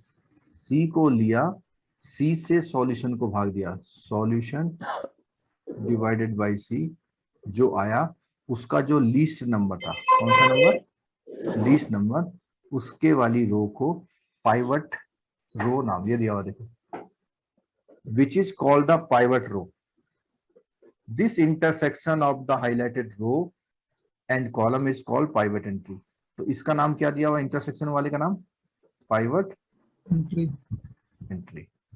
तो ये पाइवट एंट्री, पाइवट रो किसी भी बहाने से आपसे क्वेश्चन पूछ सकता है कि पाइवट एंट्री जो है टर्मिनोलॉजी कौन से उसमें यूज की जाती है, ठीक है। चलो, तो यहां तक क्या हुआ? सबसे पहले इक्वेशंस को सेट करना, उसमें सिलेक्ट वेरिएबल लगाना, उसको एक टेबल पे लगाना, उस टेबल पे मोस्ट नेगेटिव कॉलम जो है उससे सॉल्यूशन को डिवाइड करना, और डिवाइड करने के बाद उसमें जो इक्वेशंस हैं उनको यूज करना, ठीक है। क्लियर हो गया? चलो आगे देखिए। तो अब इसमें क्या है, जो आगे हम देख रहे हैं, तो ये जो पहला स्टेप है ये केवल अभी आगे के स्टेप को डिसाइड करने का स्टेप है कि अब यहां से हम शुरू करेंगे अपना काम, ठीक है। अब जो काम कर रहे हैं उसमें सबसे रिक्वेस्ट है बहुत ज्यादा कंसंट्रेट हो जाइए, बहुत ज्यादा। करें शुरू? स्टार्ट करें सर। हाँ, तो इसमें करते क्या है कि जो न्यू पाइवट रो है, कौन सी वाली पाइवट रो बनी हमारी? ये वाली। इसमें करंट पाइवट रो और पाइवट एंट्री से डिवाइड कर दो। यानी अगर आपको ये नया बनाना है, पी को नया बनाना है, तो आप क्या करेंगे कि जितनी भी ये एंट्री है उन सारी एंट्री को किससे डिवाइड करेंगे? यानी अगर मैं 0 को किससे डिवाइड करूं? 1 से, तो क्या आएगा? 0 को 1 से डिवाइड करूं तो क्या आएगा? 0। 1 को भी 1 से डिसाइड करूं तो ये, 0 को 1 से करूं ये और ये। इसको क्या नाम दिया उन्होंने? New pivot row. हाँ, पाइवट रो को पाइवट एंट्री से डिवाइड करके न्यू पाइवट रो बना ली उन्होंने। ऑल अदर रो, इनके साथ क्या ट्रीटमेंट किया उसकी बात करते हैं। जेड, एम और एन के साथ क्या ट्रीटमेंट किया उसकी बात करते हैं। क्या ट्रीटमेंट किया सुनिएगा ध्यान से बहुत। उसने क्या किया, ये जो सी जो 4 था ना, इसको क्या बना दिया? 0 बना दिया। यानी इसको एलिमिनेट करना है, और एलिमिनेट कैसे करना है इसे समझ लीजिएगा। कैसे करना है? जो आपका सी है -4 है, और जो आपका ये जो पाइवट एंट्री है वो इक्वल टू करके क्या बनाना है?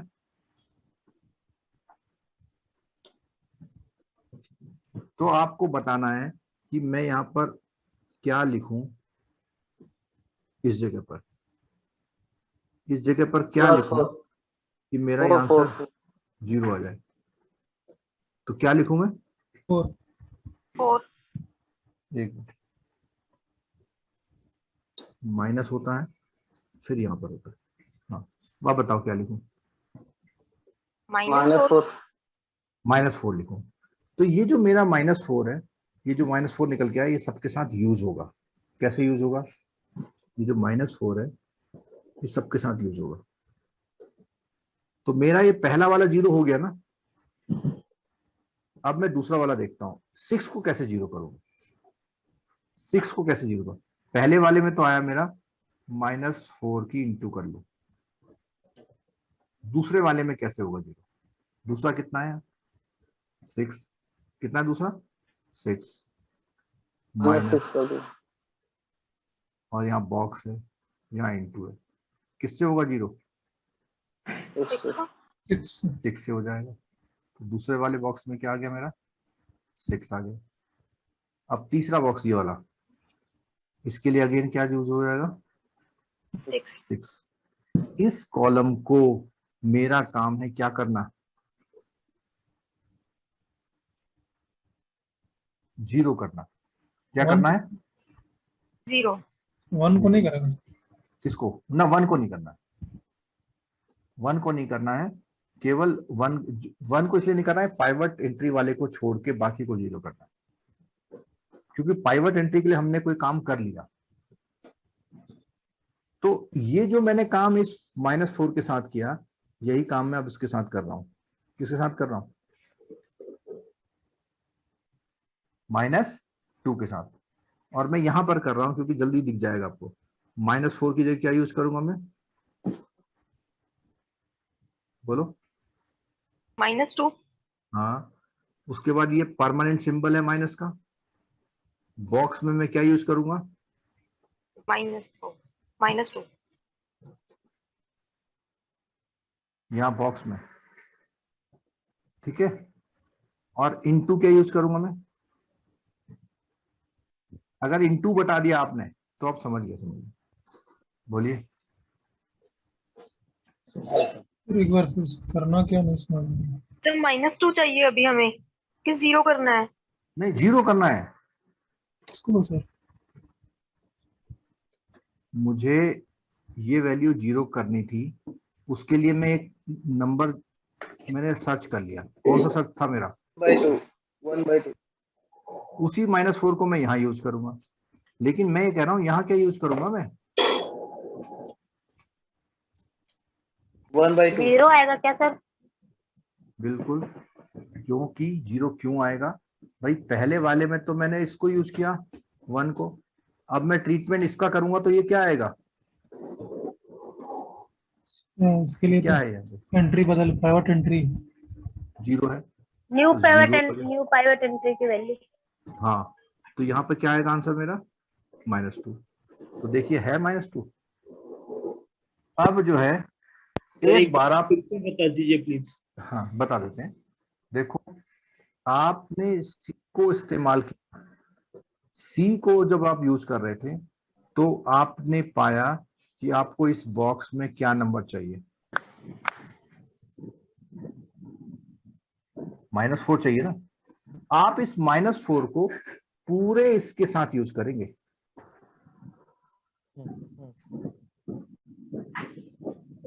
जैसे सी वाले को फिर करना हो, सी वाले में मेरा वैल्यू है कितना?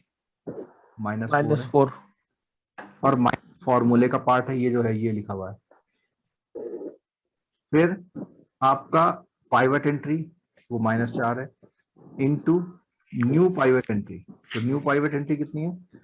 1 इज इक्वल टू क्या आया? 0। तो ये जो पहला 0 आता है उससे आपका ये बॉक्स डिसाइड हुआ है। बाकी नंबर तो ओरिजिनल है। जैसे अगले वाले में हम -4 की जगह क्या यूज करेंगे? ये। और इनटू में क्या करेंगे? ये माइनस। और ये जो येलो में -4 लिखा हुआ है, ये सबके लिए क्या रहेगा? -4 इज इक्वल टू क्या वैल्यू आएगी? -2 की। आपने इसमें यहाँ all other rows equal to जो दिया हुआ है वो क्या वही चीज कर रहे हैं क्या? क्या फिर से बोलना? दूसरा वाले में दिखा हुआ ना, all other rows equal to current row minus pivot entry into new हाँ, पाइवट। ये फॉर्मूला लिखा है ना। अभी हम कौन सी वाली रो को कर रहे हैं? पहली वाली को, इस वाली को, फिर हम इसी किसको करेंगे, डी को। दूसरी वाली को, फिर हम किसको करेंगे, तीसरी वाली। एक अगर आप समझ गए तो सब समझ जाएंगे, ठीक है। अब एक बार जरा इसको जेड को देख लो जरा, जेड में क्या गिवन है, और 1। तो आप यहाँ पे इस फॉर्मूले में यहाँ पर क्या लिखेंगे व्हाइट कलर से, 1 लिखेंगे, 1 माइनस इंटू क्या लिखेंगे, 0 0, और बॉक्स में क्या लिखेंगे, -4 1 बिल्कुल। मींस ये वाला तो बिल्कुल बदलना नहीं है, जिसको इन्होंने नाम दिया हुआ है, क्या नाम दिया हुआ है, पाइवेट एंट्री।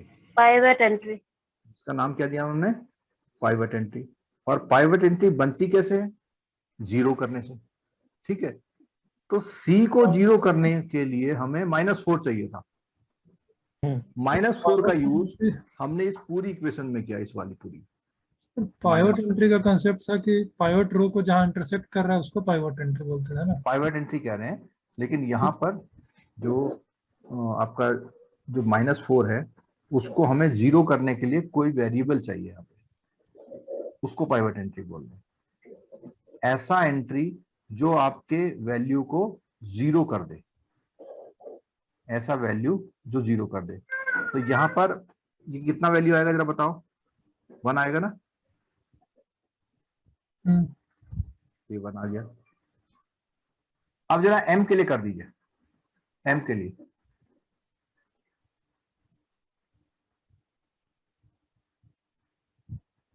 m के लिए करेंगे तो सबसे पहला क्या है, 0, माइनस आपको लगाना है, और बॉक्स में क्या यूज करना है, -4 नहीं, बॉक्स में तो पूरे के लिए -4 ही यूज होगा, वही बोल, ठीक है। अच्छा वही बोला। अच्छा इनटू क्या करना है, 0 इधर क्या है आपका 0, 0 0 तो ये वैल्यू कितनी आ जाएगी, 0। तो यहाँ पे वैल्यू क्या है, 0। n के लिए करिए, 0 -4 इंटू n के लिए क्या है, 0। ये n के लिए क्या है, 0, तो ये 0 आ गया, ये 0 आ गया। अच्छा इसको चेक कर लिए, शायद आपको समझ में आ जाएगा। p के लिए क्या है स्टार्टिंग, 0 0 माइनस बॉक्स में -4 -4 इंटू 1, 1 तो कितना आ जाएगा, 4 आ जाएगा, ठीक है। इसी की तरह इस वाले को और देखो, सॉल्यूशन वाले को, सॉल्यूशन में ऊपर क्या है, 0 है, तो सॉल्यूशन में ऊपर 0 है, तो 0 माइनस -4 इंटू में क्या आएगा, 10 इज इक्वल टू क्या हो जाएगा, 40। ये 40 आ गया। तो आपने देखा पहली लाइन के लिए हमने बॉक्स में क्या यूज किया, -4 अब मुझे ये बता दीजिए दूसरी लाइन में बॉक्स के लिए क्या यूज करेंगे, तो शायद आपको समझ में आए। दूसरी लाइन m वाली जो है, इसमें हम लोग यहां पर इस लाइन के लिए बॉक्स की नंबर निकालिए, -6 होगा। इस 6 को आपको 0 करना है विद द हेल्प ऑफ +6 आएगा, तो क्या करेंगे, तो पहले इसका फॉर्मूला समझो। फॉर्मूला ये है कि माइनस आप पहले लगा दें, यहाँ एक बॉक्स लगा दें, यहाँ इंटू रखें, तो यहाँ पर सबसे पहले उतारेंगे आप, क्या उतारेंगे, 6, बॉक्स छोड़ दीजिए, इधर क्या लिखा हुआ है, 1, तो यहाँ वैल्यू कितनी आएगी, 6 कितनी आएगी, 6। इसका मतलब ये हुआ इस लाइन में सारा जो यूज होगा वो कितना होगा, 6 का होगा, 6 का। ठीक है। तो करके देख लेते हैं एक बार, इस वाले को करते हैं पहले, क्या करेंगे, 0 -6 इंटू, क्यों किया, 0 कहां से उठाया हमने, पाइवट एंट्री से, ये 0 कहां से उठाया, यहां से, -6 हमारा पूरी लाइन के लिए आ गया है, ठीक है। इसको देखो दूसरे वाले को, इस वाले को क्या करेंगे, 4 माइनस 6 इंटू 0 क्या आ जाएगा, -2 आ रहा है, देखो 4 नीचे देखो सॉरी 4 आ रहा है। फिर नेक्स्ट वाले में इसको देखो, ये तो 0 हो ही गया। अब इसको देखो 1 वाले को, 1 माइनस 6 इंटू 0 कितना आ गया, 1, देखो 1 आ गया। 1 ठीक है, तो ये काम हम इसके लिए और इसके लिए कर रहे हैं। ठीक है, तो करने के बाद एक टेबल जनरेट हो गया हमारे पास। ये जो टेबल जनरेट हुआ है इसको फिर उसी तरह यूज करेंगे जैसा पहले टेबल था, जैसा पहले टेबल था। और ये जो रिप्लेसमेंट का जो मेथड है इसको हम बोलते हैं इटरेशन। ये लिखा हुआ है, वी हैव कंप्लीटेड 1 इटरेशन। ये हमारा क्या है, इटरेशन बोलते हैं इसको। क्या बोलते हैं, ये तीनों लाइंस के लिए यूज होगा। ठीक, अब मुझे केवल इस 12 वाले को चेक करके बता दीजिए आप। तो इसको चेक करने के लिए हमें सबसे पहले इस 6 वाले को क्या करना पड़ेगा, 0। इस 6 को क्या करना पड़ेगा, 0। इस 6 को हमें क्या करना पड़ेगा, 0। और ऊपर वाले 6 को 0 करने के लिए किसकी रिक्वायरमेंट थी हमको, 6 की। तो इसको भी, इसके लिए भी 6 ही चाहिए। क्यों, 6 ही होगा। क्योंकि नीचे तो 1 है। तो आप इस 72 वाले को जरा कन्वर्ट करके देखिए, मैं आपकी हेल्प कर दूंगा। 72 माइनस 6 इंटू 10, तो कितना आंसर आया, 12 आएगा। 12 आएगा। देखिए आ रखा 12 आया। ठीक है, रजनीश भारती, मेरे यहाँ से आवाज नहीं आ रही। अच्छा मेरा माइक खुला इसलिए लग रहा है। अच्छा, वो आप कौन बोल रहा है फिर, मेरे यहाँ बच्चा ही नहीं सर। 3-4 और हैं, चलो कोई बात नहीं। चलो, तो ये जो हमने ये स्क्रीन दिख रही है, अगर ये हम सीख पा रहे तो आगे ऐसा एक आध बार और करना पड़ सकता है, डिपेंड करेगा किसी कारणों पर। ये हमारा जो फर्स्ट इटरेशन आया है इसमें माइनस वैल्यू कौन सी आई, ये बताओ। -2 -2 रहेगी ना। -2 और तो ये जो -2 वैल्यू आई है, इस -2 वैल्यू को अब हम यूज करेंगे। -6 भी है पी में है? -6 नहीं, टॉप लाइन में देखेंगे, टॉप लाइन है सॉल्यूशन वाली लाइन में। कौन सी लाइन में, सॉल्यूशन वाली। ठीक है, सॉल्यूशन वाली लाइन में देखेंगे। अगर आप अभी हिम्मत लगाए बैठे हैं तो मैं इसका थोड़ा और इजी सॉल्यूशन प्रिंट आउट में दिखाऊंगा जिसमें एक एक स्टेप को पूरा खोल के किया हुआ। ठीक है, तो यहां के बाद इसने एक वर्ड लिखा हुआ है, इसका नाम क्या लिखा हुआ है, नीचे देखिए बुक में क्या लिखा हुआ है, second iteration. Second iteration. Second iteration का मतलब क्या हुआ कि एक बार और कर रहे हैं। क्या कर रहे हैं, एक बार ये काम और करते हैं, एक बार ये काम और करते हैं। ठीक, करके देखते हैं। तो करेंगे तो सबसे पहला काम मैंने क्या बताया, मोस्ट नेगेटिव ढूंढो। अब वो रिपीट हो रहा, पूरा काम रिपीट हो रहा है।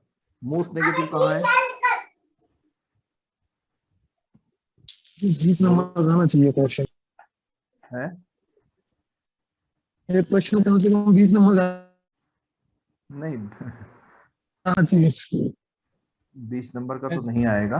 ऐसा 2 क्वेश्चन आ जाता पूरा सीआईबी का एग्जाम इसी में चला जाएगा। नहीं, 20 का नहीं आएगा। देखो कई बार क्या होता है, जब हम कॉम्प्रिहेंसिव पढ़ते हैं ना, तो वहां एक नंबर का क्वेश्चन सिर्फ ये बातों से निकल के आ जाता है। इसलिए मैं रिक्वेस्ट ही करूंगा कि पेशेंस बना लो, 15 मिनट और बस। ठीक है, टाइम की कोई कम है सर। तो जो हम ये बता रहे थे, इसमें जब सेकेंड इटरेशन करेंगे तो आपका मोस्ट नेगेटिव क्या है, इसमें ये है मोस्ट नेगेटिव। जो आपका मोस्ट नेगेटिव है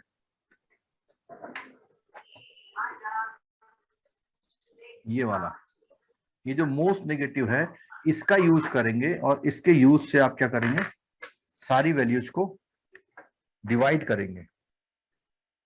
किसी को याद है कि मोस्ट नेगेटिव से हम लोग क्या कर रहे थे?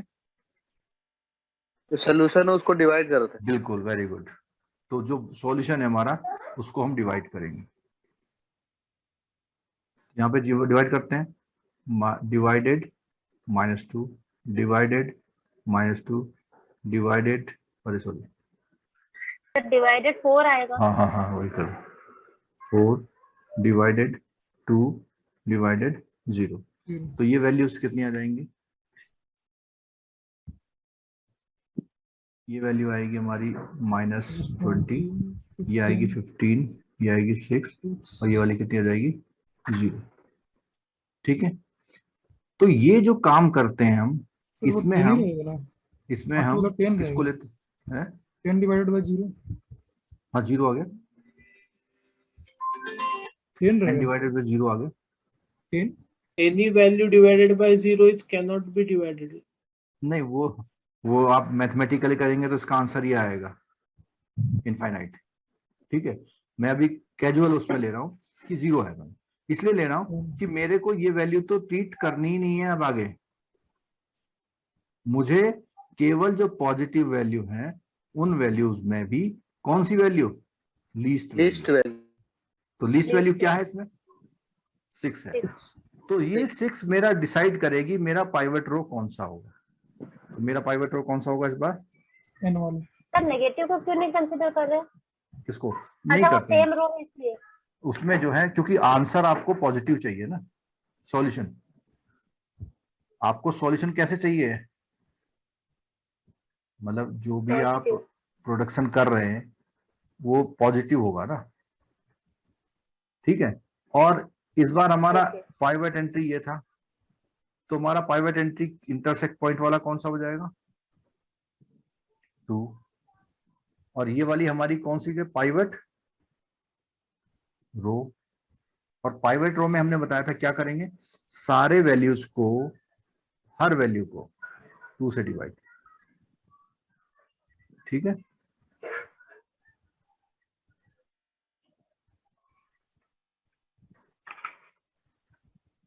करेंगे ना। तो जब सबको आपने 2 से डिवाइड किया तो सेकेंड इटरेशन की इक्वेशन में क्या हुआ? देखो सोल्यूशन में 6 आ गया ना सर, वो सोल्यूशन वाले 12 नहीं 6/2 है। ना, ये केवल ट्रीटमेंट है, यूज तो इसी को करेंगे। नहीं समझे? ये जो काम किया ना राइट हैंड साइड में, इसका यूज तो केवल हमें डिसाइड करने के लिए किया है, वो लीस्ट एंट्री निकालने के लिए केवल है। हाँ, यूज हम उसी का करेंगे। ठीक है, अब देखिए इसमें नीचे इक्वेशन में इसने बना रखा है ये। ठीक है, सेकेंड इटरेशन में उसने कौन सी वैल्यू ले रखी है?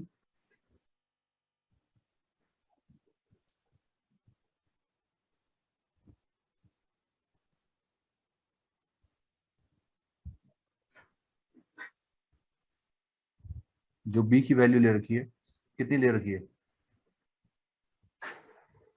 इसमें नहीं, इसमें एक 2 है। टेबल। अच्छा, इसमें क्या किया इन्होंने, इसमें 2 स्टेप एक साथ कर दिए, 2 स्टेप एक साथ कर दिए, सीधे सेकेंड इटरेशन में लाया। तो हमारा जो पाइवट एंट्री वाला जो वैल्यू था उसमें, जहां कौन सा हमारा आउट हो रहा था? n वाला ना, n वाला आउट हो रहा था। तो n वाला ये b है, n वाला जो वैल्यू है वो b वाला वैल्यू है। तो आप जब हम डिवाइड कर रहे थे सब वैल्यू को, यहाँ देखिए दोनों स्क्रीन एक साथ आ गई, ये है। इस वैल्यू को हमने सब में क्या किया था, किससे डिवाइड किया था? 6 से ना। तो हमारे सारी वैल्यू निकल के आई थी, 2 से डिवाइड किया था तो सब वैल्यू निकल के आई। यहाँ पर ये तो 0 है, ये वाली 1 है, और ये कितनी आई थी? 1/2 थी ना, और ये -6/2 और ये 12/6। तो ये वाला काम तो डिवाइड करके होगा, और बाकी काम क्या करे जाएगा? ये वाला देखिए, इसको -b को 0 करना विद द हेल्प ऑफ, किससे करेंगे? With the help of 2। तो आप क्या करेंगे, -2 और माइनस तो लगाना है, यहाँ एक वैल्यू है, इंटू क्या करना है 2। तो यहाँ पे जो हमारा वेरिएबल निकल के आएगा वो कितना आएगा, यहाँ पे बॉक्स में क्या आएगा बोलिए, 1 या -1 -1। इसका मतलब ये हुआ कि इस पूरी लाइन का ट्रीटमेंट किससे होगा, -1 -1 से। अब इसे करिए, देखिए 1 माइनस -1 इंटू 0, क्या वैल्यू आएगी, 1 आएगा, 1 आएगा ना। तो नीचे देखिए कि उसने 1 यूज किया हुआ,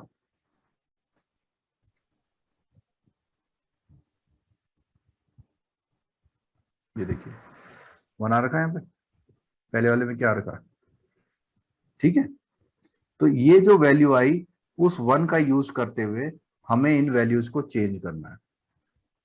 और इसका शॉर्टकट ये है कि जब भी पाइवट एंट्री की वैल्यू क्या हो, 0, पाइवट एंट्री की वैल्यू अगर 0 है तो उसमें सॉल्यूशन में यही वैल्यू क्या हो जाती है, रिपीट हो जाती है, ठीक है। और अगर हम इसका निकालेंगे तो 0 है पहले,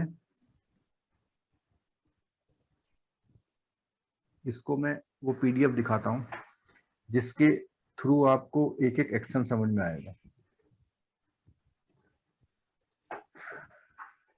बस केवल 10 मिनट और। सर समझे ले रहे लेकिन करेंगे नहीं समझ लो, वही मैं कह रहा हूं कि आप समझ लो, ठीक है। करने का टाइम मैंने बताया, अगर कुछ ना आए और ये क्वेश्चन आ जाए तो आधा घंटा दे देना फिर इसमें, ठीक है। एक बार समझ लो, बीच से भी तो उठा के दे सकता है, जैसे डायरेक्ट सेकंड इटरेशन निकालने दे दे। हाँ ऐसा दे दे, वो किसी पॉइंट पे आके बोलेगा इसको इसका इटरेशन करिए, सेकंड इटरेशन कर दीजिए, तो प्रशिक्षण सब सेकंड नहीं, वो बोलेगा इटरेशन करिए। तो इटरेशन करने का मेथड सबका एक है, इटरेशन करने का मेथड सबका एक है। क्या करेंगे, मोस्ट नेगेटिव उठाएंगे, मोस्ट नेगेटिव से सॉल्यूशन को डिवाइड करेंगे, जो वैल्यू सबसे लीस्ट आएगी वो पाइवट एंट्री हो जाएगी। उस पाइवट एंट्री की मदद से अदर रो का ट्रीटमेंट करना है आपने, उस पाइवट एंट्री की मदद से अदर रो का ट्रीटमेंट करना है, ठीक है।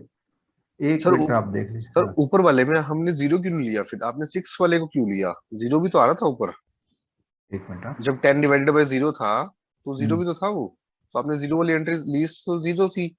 नहीं 0 नहीं, मोस्ट नेगेटिव लेते हैं, नॉन जीरो 0 नहीं लेते हैं, मोस्ट नेगेटिव लेते हैं। 0 तो चलेगा नहीं, जब सॉल्यूशन में आपने डिवाइड किया था, अच्छा है ना, उसमें वो भी मैंने बताया था आपको, तो लीस्ट मैंने बताया था उसमें पॉजिटिव लिस्ट लेते हैं।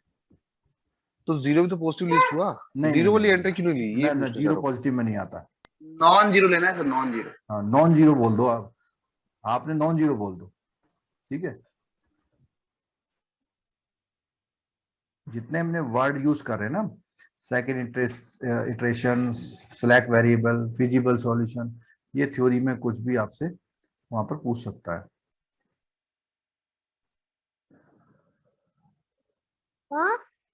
ये भी पूछ सकता है कि इसका सिलेक्ट वेरिएबल कौन सा है, जैसे ये टेबल दे रखी है इसका सिलेक्ट वेरिएबल, बिल्कुल पूछ लेगा, पूछ फिर तो सकता है, करना ही टेबल देख पड़ेगा, के पूछ सकता है, फिर तो करना ही पड़ेगा। नहीं करना पड़ेगा, टेबल देख के एकदम मालूम हो जाएगा। अगर आपको सिर्फ टेबल देखना है तो टेबल में तो मालूम हो जाएगा एकदम से। ये सॉल्यूशन है, इसको मैंने स्टेप बाय स्टेप किया हुआ है, वो फिर फाइल दिखा रहा हूँ।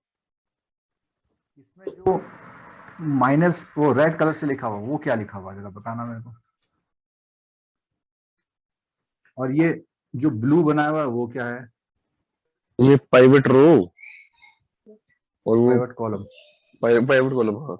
और जो नीचे वाली है वो पाइवट रो होगी। देखो ये जो है मेरा मोस्ट नेगेटिव को हटाना था, ठीक है, और विद द हेल्प ऑफ किससे हटाना था, लास्ट वाले में पी के हेल्प से हटाना था, ठीक है। और जो मैंने यहाँ पर इनटू यूज किया है वो एवरी जगह वही यूज किया हुआ है। और ऊपर वाले में कितना यूज किया हुआ है, -4। नेक्स्ट वाले में क्या यूज किया है, 6। और जो पाइवट रो है उसमें क्या यूज किया है, जो ये वैल्यू है उसी से सबको डिवाइड किया हुआ, ठीक है। और सेकंड इटरेशन ये किया हुआ है। सेकंड इटरेशन में मेरा जो पाइवट एंट्री बनी है कौन सी बनी है, एन, ठीक है। इस सेकंड स्टेशन को देख लीजिए, शायद समझ में आ जाए बात। क्या समझ में आएगी बात? सबसे पहले ये जो -2 है इसको क्या करना है आपने, 0 करना है। -2 को 0 करना है, माइनस किसकी हेल्प से, इसकी हेल्प से, इंटू 2। तो बताइए यहाँ पर क्या लिखूं बीच में, यहाँ पर क्या लिखूंगा, -1। -1। इसीलिए यहाँ पर क्या यूज किया हुआ है, -1 किया हुआ है, ठीक है। अब इस 4 वाले को करके बताइए जरा, इस वाले को, 4 वाले को क्या इक्वेशन बनेगी? किस वाले को सर, एक और बता दीजिए। इस 4 वाले को, 4 माइनस इंटू क्या आएगा, 2 इज इक्वल टू 0। इंटू तो ऑलवेज क्या आना है, 2। किस वाले के लिए, इसके लिए। तो क्या आएगा बताओ यहाँ पे बॉक्स में, 2 आएगा सर। सिंपल 2 आएगा। तो 2 देखो ये यूज किया हुआ है, 2 दिख रहा है ये और इंटू में 2 क्यों आया इसमें? है, इंटू में 2 क्यों आया? क्योंकि इस 2 की हेल्प से ये हमारा क्या हो गया, नहीं वो नहीं, लास्ट वाला 2 सबसे लास्ट में उसके इंटू 2 की। लास्ट वाला 2 ये वैल्यू का है, जैसे ये यूज किया ना 2, मतलब एवरी रो का ट्रीटमेंट इस रो के साथ है। अच्छा। ये और ये इंटू वाला हमेशा यही रहेगा, अगले वाले में ये आ जाएगा, उससे अगले वाले में ये आ जाएगा, ठीक है। तो मैं केवल ये ट्रेशन आप समझ लीजिए, कहीं प्रॉब्लम होगी तो आप पूछ लीजिएगा। इसको 2 कर लेना गलती से 4, ठीक है। और इसका जो है आखिरी स्टेप बताता हूं कि करते क्या है, ये हम जो काम कर रहे हैं इसका क्या यूज है। इसका यूज है जब आप ऐसी जगह पहुंच जाएं जहां पर आपको वैल्यूज कैसी मिल जाएं, जहां पर वैल्यूज कैसी मिल जाएं, सॉल्व वैल्यू मिल जाए, जहां पर आपको सॉल्व वैल्यू मिल जाए तो वहां पर आप इसका यूज करेंगे।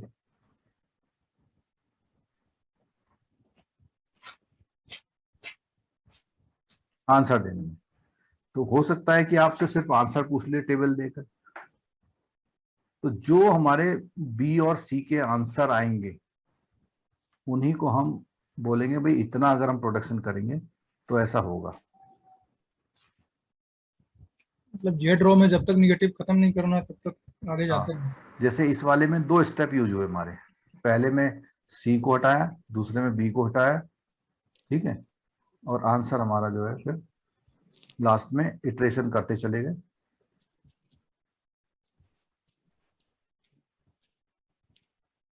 सर बी और सी ही तो नेगेटिव रहेंगे ना, एम एन सी तो 0 ही रहेंगे क्योंकि जेड वाली रो में तो 0 ही कंसीडर होगा। हाँ, अब एम एन 0 है तो उसमें कुछ करना नहीं है हमें, जिसमें हमें कुछ करना नहीं है। ये देखिए, तो जब आप किसी उसमें पहुंच जाए, यहां पहुंच गए आप, तो जब आप सेकेंड इटरेशन कर रहे थे तो आपकी टेबल कुछ इस फॉर्म में दिखाई दी, ठीक है। इस फॉर्म में आपको यहां पर कोई भी नेगेटिव नहीं दिख रहा है, नहीं दिख रहा ना। अगर कोई भी नेगेटिव नहीं दिख रहा है आपको तो आप मान लीजिए आपका आंसर आ गया, और आपका आंसर वो आएगा जो बी और सी के आगे है। क्या है, 24 और 4। अब एक क्वेश्चन ये आता है बी सी ऊपर से नीचे कैसे आ गए। बहुत सिंपल सा उसका आंसर, जो पहला वाला इटरेशन था हमारा, पहला वाला, ये देखिए इसमें पाइवट रो कौन सी थी, पी वाली, और किसको रिप्लेस कर रही थी वो, सी को। तो सी नीचे आ जाएगा, पी ऊपर चला जाएगा। ये देखो सी क्या आ गया, नीचे आ गया। अगले वाले में पाइवट एंट्री कौन सी थी हमारी, सेकंड वाले में ये वाली थी, तो ये वाले में एन जो हट जाएगा और बी नीचे आ जाएगा। तो इसीलिए ये लाइन आपकी ऐसे ही कन्वर्ट हो गई। बी और सी, और जो यहाँ पर आंसर आ रहे हैं वो उसके आंसर है, ये वाले, ये आंसर आ गए। और इन आंसरों के साथ आप बोलेंगे कि भैया 24 बैट और 4 चेस बोर्ड अगर बनाता हूं तो मैं अपनी कंपनी को मैक्सिमम यूटिलाइजेशन पे रखता हूं। ठीक है, क्लियर हो गया। एक बात यहां पर आती है मिनिमाइजेशन प्रॉब्लम वाली। अगर ऐसा कोई वर्ड वहां दिखाई दे, वो तब होता है जब हमें एक्सपेंसेस का रिजल्ट निकालना है। क्या निकालना है? एक्सपेंसेस। तो एक्सपेंसेस हमेशा कैसे होने चाहिए? मिनिमाइज होना चाहिए। और मिनिमाइजेशन वाली जो प्रॉब्लम होती है उसमें ये वाली कंडीशन होती है, और मैक्सिमाइजेशन वाली प्रॉब्लम जो होती है ऐसी होती है। ठीक है, जैसे ये क्वेश्चन में दी हुई है, यहाँ दिया हुआ है, ये 3 इक्वेशन दी हुई है, और कौन सी प्रॉब्लम है? मैक्सिमाइजेशन। तो मैक्सिमाइजेशन में आप देख रहे हैं कि जो ये इक्वेशंस हैं, ये इसकी वाली इक्वेशन है, फंक्शन वाली, जिसको फंक्शन वाली को क्या बोलते हैं हम? Objective function. ऐसी एक ये प्रॉब्लम है। ठीक है, ये चलो, तो ये मैं आपको सॉल्यूशन प्रोवाइड कर दूंगा, आप अगर करना चाहें तो कर सकते हैं, नहीं तो मैंने बताया जो थ्योरी का जितना मैंने कवर किया है उससे आपका काम हो जाएगा। ठीक है, और जैसे यूट्यूब पे आशीष जी लिख रहे हैं कि आंसर से भी आप क्रॉस चेक कर सकते हैं। मीन्स आपके 4 आंसर दिए हुए हैं, 4 आंसर दिए हुए, तो चारों आंसर को कहाँ चेक करेंगे आप? आंसर को चेक करना अपने कांस्टेंट पे। किसमें चेक करोगे? कांस्टेंट में। जरा इसको 24 और 4 को चेक करके देखते हैं जरा। हमारी इक्वेशन ये थी ना, ये कांस्टेंट है हमारे, ये ना कांस्टेंट। तो कितने बैट बना रहे थे वो? बैट कितने बना रहे थे? 24। और चेस बोर्ड 4। तो आप चेक करके देख लीजिए, किसी में चेक कर लिया आप इसमें चेक कर लो पहले। क्या है? 24 4 जा कितना होता है? 96 प्लस 4 6 जा कितना होता है? 24। कितना आया? 120। मतलब पहली वाली वर्कशॉप 100% यूटिलाइज हो रही है आपकी। दूसरी देखिए, 24 2 जा 48 प्लस 4 6 जा 24, कितनी यूज हो रही है? 100% यूज हो रही है। फिर तीसरी वाली देखिए, 4 सी, तो जो तीसरी वर्कशॉप है वो आपने कितनी यूज हो रही है? केवल कितनी यूज हो रही है बताओ? 4 यूज हो रही है, यानी कुछ सरप्लस रह जा रही है, 6 यूज नहीं कर पा रहे आप। कोई बात नहीं, ठीक है, मतलब लेकिन किसी को भी पार नहीं करना, उसको किसी को भी पार नहीं करना। यानी जो आंसर आ रहा है वो हमारा 120 से कम रहना चाहिए, 72 से कम रहना चाहिए, और 10 से कम रहना चाहिए। ठीक है, क्लियर हो गई बात?